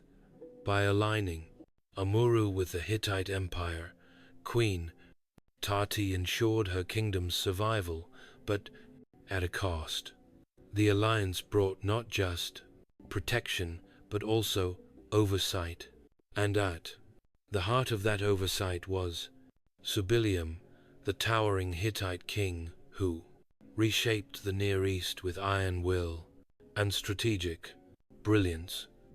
For Tati, navigating her kingdom's new place under his watchful eye meant walking a razor-thin line between partnership and subjugation. Superuma wasn't a passive overlord. His control of client states, like Amurru, was absolute in all but name. He dispatched envoys, demanded tribute, and expected compliance. Tati and her court were expected to follow the terms of their treaty to the letter, offering military support, securing trade routes, and allowing Hittite influence to permeate their administration.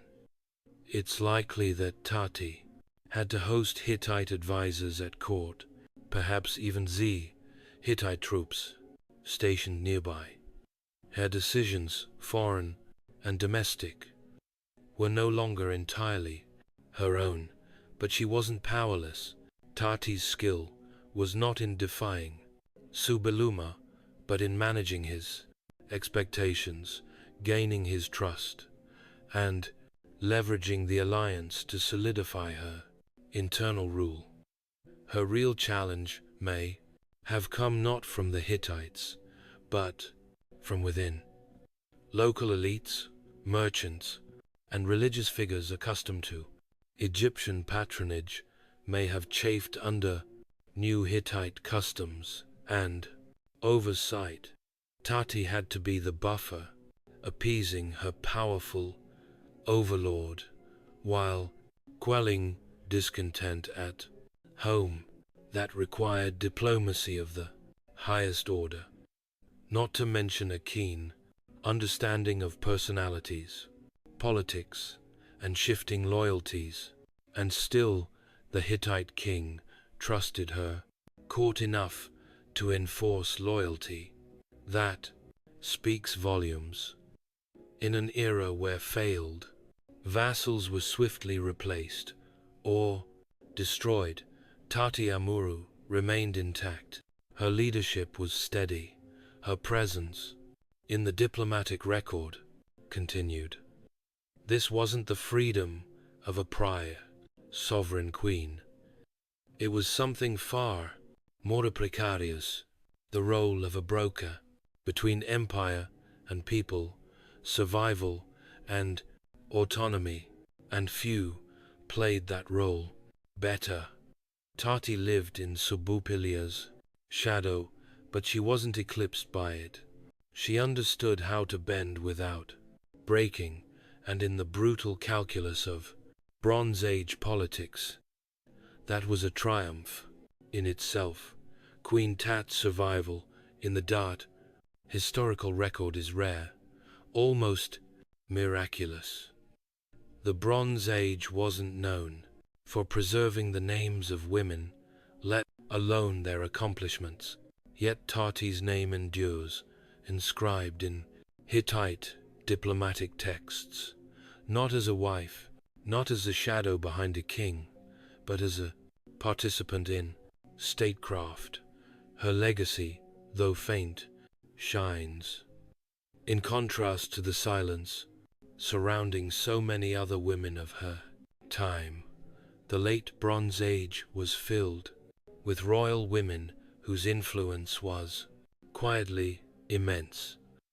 Queens of Egypt like Tia and Nefertiti, or Hittite royal women like Pudu Hepa, who would rise decades later to become a formidable co-ruler.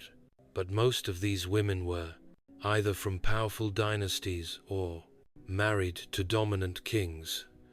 Tati, by contrast, came from or operated within a Fistii regional buffer state, constantly caught between conquest and collapse.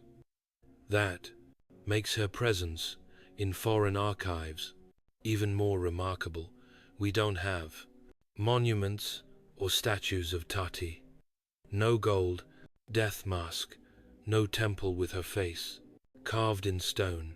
Her kingdom was not one of monumental architecture, but of diplomatic survival held together with treaties, strategic marriages, and compromise.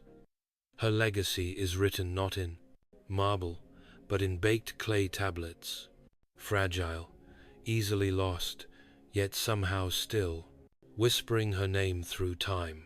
She stands as a rare example of a Bronze Age woman who held power during a time of immense geopolitical change. Tati may have been a queen, regent, a ruling consort, or the widow of a king, but whatever her title, she wielded actual influence. She navigated wars between superpowers, betrayal from former allies, and the shifting sands of Near Eastern politics without losing her grip on power, and even more importantly, her story challenges the notion that ancient women were always passive figures behind male rulers. Tati was neither passive nor forgotten. She was named, recorded, and remembered, however briefly, by scribes who usually wrote only of kings. Her story reminds us that history is often unfair in its memory, but not always blind. Some voices, even faint ones written in clay, can still echo through the ages. Queen Tati's final years are cloaked in silence. The records that mention her fall away, and the clay tablets that once preserved her name give way to more ominous signs, the signs of a world beginning to unravel. The late Bronze Age was drawing to a close, and with it, the intricate network of diplomacy, trade, and royal alliances that had held the region together for centuries. We do not know how or when Tati died. There is no mention of her burial, no inscription boasting of her accomplishments, but we know that Amuru, like many other city-states and kingdoms of the time, was about to be swept into the chaos of what modern historians call the Bronze Age collapse, a mysterious, decades-long period of destruction, depopulation, and cultural fragmentation between 1200 and 1150 BCE. The great powers of the ancient world fell like dominoes. The Hittite Empire crumbled. The Median palaces in Greece were abandoned. Cities burned. From Anatolia to Canaan, the cause scholars still debate it. War, famine, drought, earthquakes, internal revolt, or the sudden appearance of the mysterious sea. Peoples, most likely, it was all of them at once, a perfect storm of disaster. Amuru, caught between the dying Hittites and a resurgent Egypt under Ramses III, would not escape unscathed. Its strategic location, once a blessing, now became a curse. Armies passed through, supply lines dried up, alliances disintegrated. The political chessboard, where Tati had once moved carefully, was upended. The board flipped, the pieces scattered. And yet, the fact that we know her name at all is extraordinary. Tati may have vanished from history's center stage, but she lived and likely ruled through one of the most dangerous and pivotal periods in ancient history. Her decisions, her alliances, and her survival strategy left ripples that were felt long after she disappeared from the Bose record. In the end, Queen Tati was not part of a glorious conquest or a sweeping dynasty. She was something rarer, a political survivor in a collapsing world, and though her legacy lies buried beneath ruins and faded into crumbling clay, her name remains defiant, dignified, and unforgettable.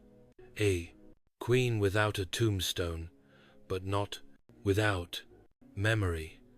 Long before the drills and dynamite arrived, the mountain now known as Mount Rushmore stood in quiet majesty, untouched by chisels or presidents. To most Americans in the early 20th century, It was just another granite peak in the rugged Black Hills of South Dakota, but to the Lakota Sioux, it was sacred. They called it Paha, Sapa, the heart of everything that is.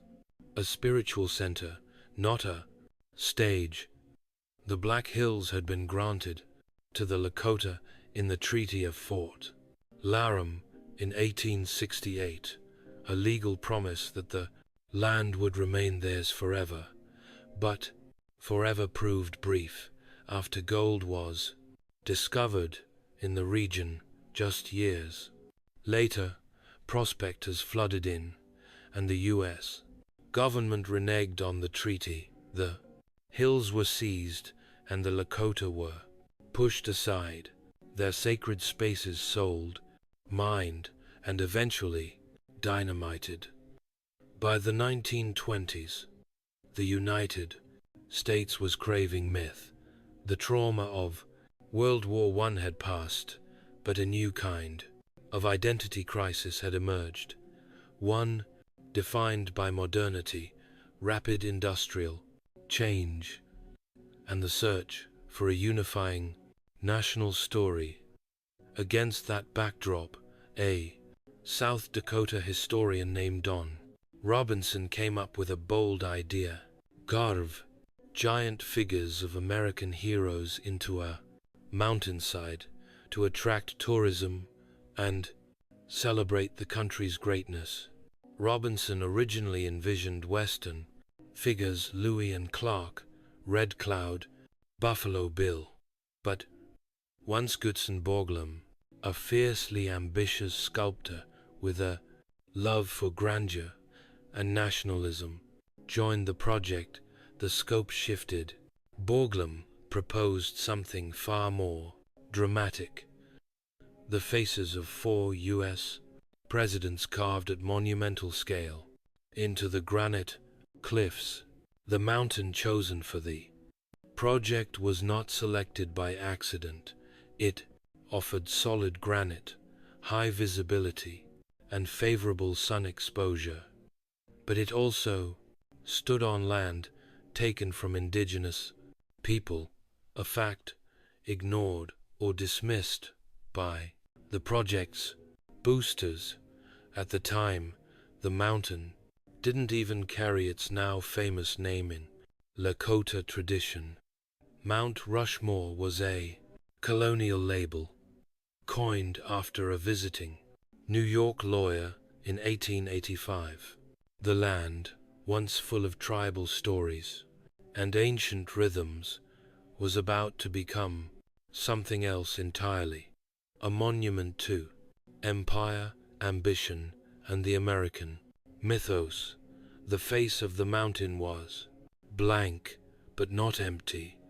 The man who would give Mount Rushmore its colossal faces was no ordinary artist. Gutzon Borglum was as much a showman as a sculptor, a man obsessed with legacy, nationalism, and monumentality. When he arrived in South Dakota in the Dalles, mid-1920s, he wasn't looking to carve a mountain. He was looking to carve his name into history. Born in 1867 to Danish immigrants in Idaho, Borglum studied art in Paris and was heavily influenced by classical sculpture and the romantic nationalism of 19th century Europe. He admired size, symbolism, and the idea that art should inspire civic pride. His work had already appeared in public spaces across the U.S., and he had earned a reputation for bold, large-scale projects. But it was his brief, controversial involvement with the Confederate Memorial at Stone Mountain in Georgia that defined much of his early fame and notoriety. That project fell apart amid funding issues and creative disagreements. Borglum left the South in a storm of accusations and broken contracts, But he took with him something valuable: experience with granite, explosives, and the sheer mechanics of mountain carving. When South Dakota's Don Robinson came, calling with his idea to boost tourism through monumental sculpture, Borglum saw an opportunity to start over, bigger, and this time under his full artistic control. But Borglum didn't want to carve regional heroes. He saw something grander, a shrine to American democracy, featuring presidents who, in his view, shaped the nation's destiny. He chose George Washington, Thomas Jefferson, Abraham Lincoln, and Theodore Roosevelt, each representing a different pillar of the Republic: founding, expansion, preservation, and development. Borglum's involvement transformed Mount Rushmore from a state-level tourism gimmick into a federal monument project. He had powerful connections. Even President Calvin Coolidge gave his blessing, and he knew how to secure funding, attract media attention, and pitch patriotic symbolism. For Borglum, art was a tool of myth-making, but his vision was also wrapped in controversy. He held strong nationalist beliefs, and his past flirtations with white supremacist organizations like the Ku Klux Klan during the Stone Mountain Project have cast a long shadow over his legacy. Still, his skill was undeniable, and when he looked at the Black Hills, he didn't see rock. He saw immortality, waiting to be carved. Mount Rushmore was never sculpted with hammers and chisels alone. It was blasted, drilled, and jackhammered into existence with precision and violence, a controlled chaos orchestrated by Gutzon Borglum and a crew of over 400 men. From 1927 to 1941, the mountain rang daily with explosions as granite gave way to vision. Work began with George Washington's face, chosen both for symbolism and practical reasons. Washington's likeness, at over 60 feet tall, would become the template for the rest. But carving a mountain isn't like shaping marble. Granite is hard, unforgiving, and prone to fractures. To make it work, Borglum and his team relied on an unusual blend of artistry and engineering. The process began with dynamite.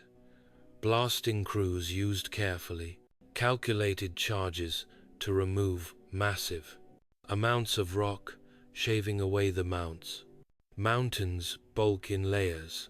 After the blasts, drillers and pointmen would climb scaffolding hundreds of feet above the ground to refine the shapes with jackhammers and hand tools mandangled from ropes, carving eyebrows and noses from sheer cliffs.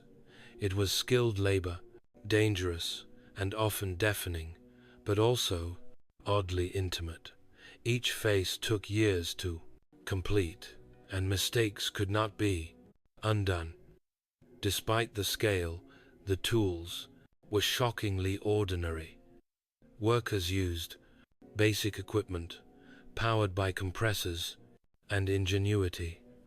Safety was a concern, but remarkably, no one was killed during the 14 years of construction, a fact Borglum proudly touted.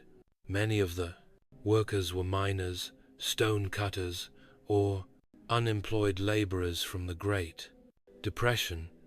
For them, it was a job, a paycheck, and a piece of history. progress was slow and funding was inconsistent. The Great Depression hit just as the project got underway, leading to delays and the constant need for federal support. Borglum, ever the political operator, secured New Deal funding and used patriotic rhetoric to keep momentum alive as each president's face emerged, first Washington, then Jefferson, Lincoln, and finally Roosevelt. The mountain transformed into a national myth. It wasn't just about likeness, it was about idealism. These were not men, they were symbols carved from the same rock as the country's founding myths. But behind every blast and chisel stroke was a contradiction, a monument to freedom carved into stolen land by men working through economic despair. 2. Millions of visitors.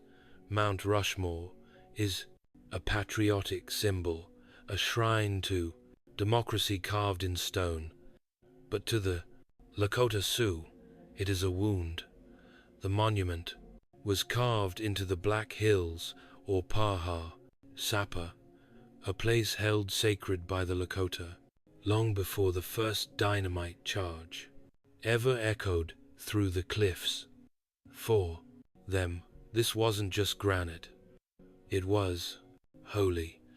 The 1868 Treaty of Fort Laramie had guaranteed the Black Hills to the Lakota people in perpetuity. But when gold was discovered in the region just a few years later, the U.S. government tore up that agreement. Soldiers came, settlers followed. The land was seized, and with it the heart of Lakota cultural and spiritual life. By the time Guts and Borglum arrived with blueprints and scaffolding, the Lakota had already lost more than territory. They had lost trust in every treaty ever signed. And then, as if to twist the knife, the faces of 4 American presidents were chosen to be carved into the hills, including George Washington and Thomas Jefferson, 2 men associated with indigenous displacement and the expansion of settler colonialism. From the Lakota perspective, Mount Rushmore isn't a tribute, it's a desecration. It represents broken promises, land theft, and the ongoing erasure of native sovereignty, and it stands in contrast to the nearby peak of Thunderhead Mountain, where another colossal carving, the Crazy Horse Memorial, was later commissioned by Lakota leaders as a counter-monument, still unfinished, but growing year by year. The Lakota weren't consulted when Mount Rushmore was proposed. Their protests were ignored. Their cultural claims to the land were overridden by federal courts and public opinion. Even today, they continue to assert their rights through activism, legal challenges, and symbolic acts like the 1980 Supreme Court ruling in United States versus Sioux Nation, which acknowledged that the Black Hills were taken illegally. The Lakota were awarded compensation, but they've refused the money. They want the land back. So, while Mount Rushmore may seem silent and immovable, it is layered with unresolved conflict. It is not just a monument. It is a mirror, and depending on where you stand, what you see reflected can look like pride or pain. The face of George Washington was the first to emerge from the granite, a 60-foot portrait of the man often called the father of the nation. Guts and Borglum chose Washington to symbolize the birth of the United States, its revolution, its ideals, and its earliest identity as a new republic. But as the granite was blasted away, the face that appeared was more than a likeness. It was mythology made stone. Washington's carving began in 1930 and set the tone for the rest of the Doudesno monument. His face required years of work, from explosives to fine chiseling, and was unveiled in stages. Borglum insisted that the facial expression project calm, authority, a vision of timeless leadership. The symmetry had to be flawless. The nose alone was over 20 feet long. Next came Thomas Jefferson, originally intended to be carved to Washington's right, but the granite proved too unstable and the partially carved face had to be blasted away. Jefferson was relocated to Washington's left and construction restarted from scratch. It was a setback that cost time, money, and morale. But eventually, Jefferson's visage appeared, staring with distant determination over the Black Hills. Jefferson was chosen to represent the expansion of the United States, particularly through the Louisiana Purchase. But his inclusion carries weight beyond politics. Jefferson was a complex figure, a writer of liberty, yet an owner of slaves, a visionary Democrat, yet a man who viewed indigenous lands as territory to be absorbed by the growing American state. Carving these two founders into Lakota sacred land was not just symbolic, it was inflammatory. Washington had overseen military campaigns against native tribes. Jefferson had authored policies that encouraged westward settlement, laying the groundwork for decades of displacement. Yet to many Americans, these men stood for reason, freedom, and the Enlightenment values that shaped the Republic. Borglum saw in them a pantheon of American gods. He wanted their faces to outlast centuries, to gaze upon the nation's future with ageless authority. And with Washington and Jefferson complete, Mount Rushmore had begun to take its shape, a sculpture not only of four men, but of the story America tells about itself. Whether you see founders or conquerors depends on which side of history you're standing. With Washington and Jefferson complete, Mount Rushmore was already becoming a national icon. But Goodson Borglum wasn't finished. To complete his vision of America's evolution, he turned next to Abraham Lincoln and Theodore Roosevelt, two presidents chosen not for their proximity to the founding, but for how they steered the country through crisis and transformation. Abraham Lincoln, the third face carved, was Borglum's personal favorite. He admired Lincoln as a unifier, the man who preserved the Union during the Civil War and ended the institution of slavery. To Borglum, Lincoln symbolized the preservation of the nation. His face, somber and sunken-eyed, presented the weight of leadership during the country's darkest hour.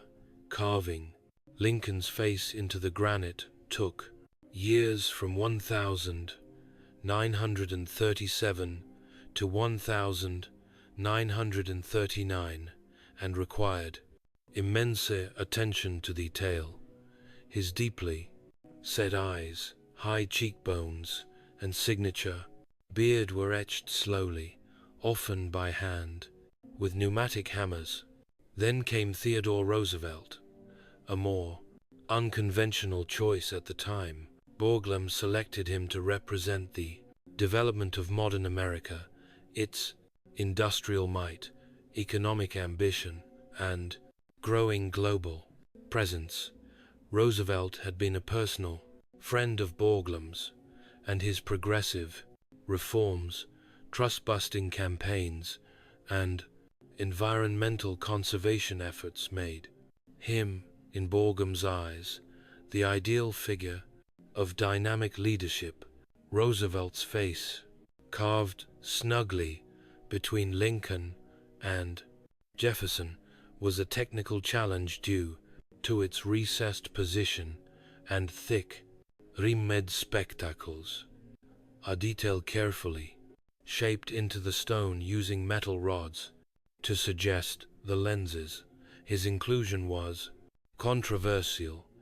Critics argued that Roosevelt hadn't yet earned a place alongside the other giants of American history, but Borglum insisted and prevailed.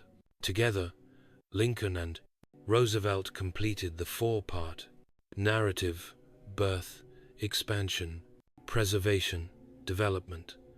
It was a chronological march through American ambition, as seen through the eyes of its most powerful leaders, but each of these men, particularly Lincoln and Roosevelt, had complicated legacies involving indigenous policy, imperialism, and internal strife.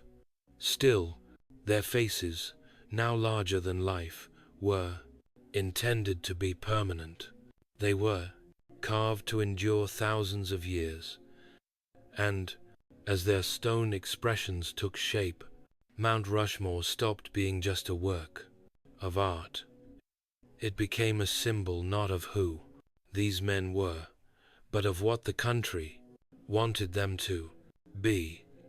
Building Mount Rushmore wasn't just an artistic feat, it was a political hustle. From its inception, the project was entangled in the currents of American nationalism, economic desperation, and bureaucratic red tape. Carving four colossal faces into a mountain required more than vision. It required money, a lot of it, and Goodson Borglum was relentless in chasing every dollar. When work began in 1927, the economy was still booming. But just 2 years later, the Great Depression hit, and funding dried up across the country. Infrastructure projects collapsed, banks failed, and breadlines formed. Yet, Mount Rushmore kept going. Why? Because Borglum understood the power of spectacle and the politics of pride. He pitched the monument as more than a tribute to presidents. He sold it as a shrine to democracy, a symbol of hope in a time of despair. He lobbied Congress, courted presidents, and spoke to anyone who would listen. Borglum wasn't just an artist, he was a propagandist, and Mount Rushmore was his stage. In the 1930s, the federal government under Franklin D. Roosevelt and the New Deal began pouring money into public works. Borglum secured federal funds through the National Park Service, which transformed the monument from a regional curiosity into a national project. The idea of carving American greatness into a mountain suddenly became an economic lifeline, creating jobs, boosting tourism, and stirring patriotic feeling. But the fundraising process wasn't smooth. Borglum clashed constantly with oversight boards, resisted creative compromises, and demanded full artistic control. He often exaggerated progress to secure more money, and even tried to expand the project beyond the four faces, proposing full torsos, an intabe, and a grand hall of records behind the heads. These were never completed. Public support was mixed. Many were proud, seeing the project as proof that America could endure and build even in hard times. But critics saw it as wasteful, especially when people were starving. Others questioned the political motives behind choosing these particular presidents, all white, all male, all emblematic of expansionist policies. Still, the money kept coming. The dream, though expensive and flawed, marched on.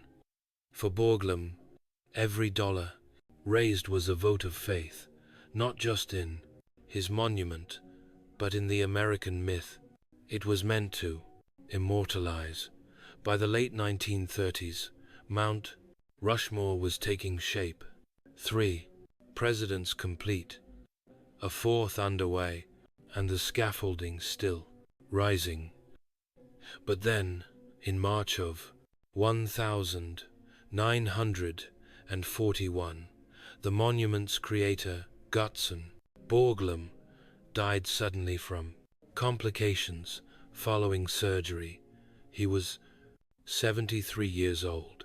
The man who had dreamed, fought, and blasted this vision into stone was gone, and the project was left without its driving force. Borglum's death sent a wave of uncertainty through the project. He hadn't just been the sculptor, he had been the architect, the fundraiser, the public face, and the stews visionary who tied it all together. Without him, there was no one who held the same combination of artistic clarity and political savvy. There were blueprints. Yes, there were plaster, models, but the energy was gone. His son, Lincoln Borglum, took over the Croyd project, a quiet, dedicated man who had worked under his father's supervision for years. He was capable and committed, but far less grandiose.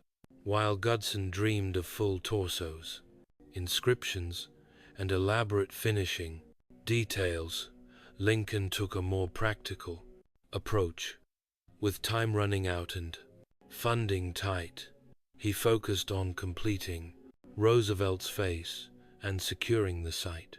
Then came another blow, World War II. As America turned its attention overseas, priorities shifted. Federal funding was reallocated to the war effort. National sentiment moved from monuments to mobilization. Suddenly, there were more urgent things to build than statues. By the 31st of October, 1941, the work officially stopped. The carvings were left as they were, incomplete by Borglum's original design, but still monumental.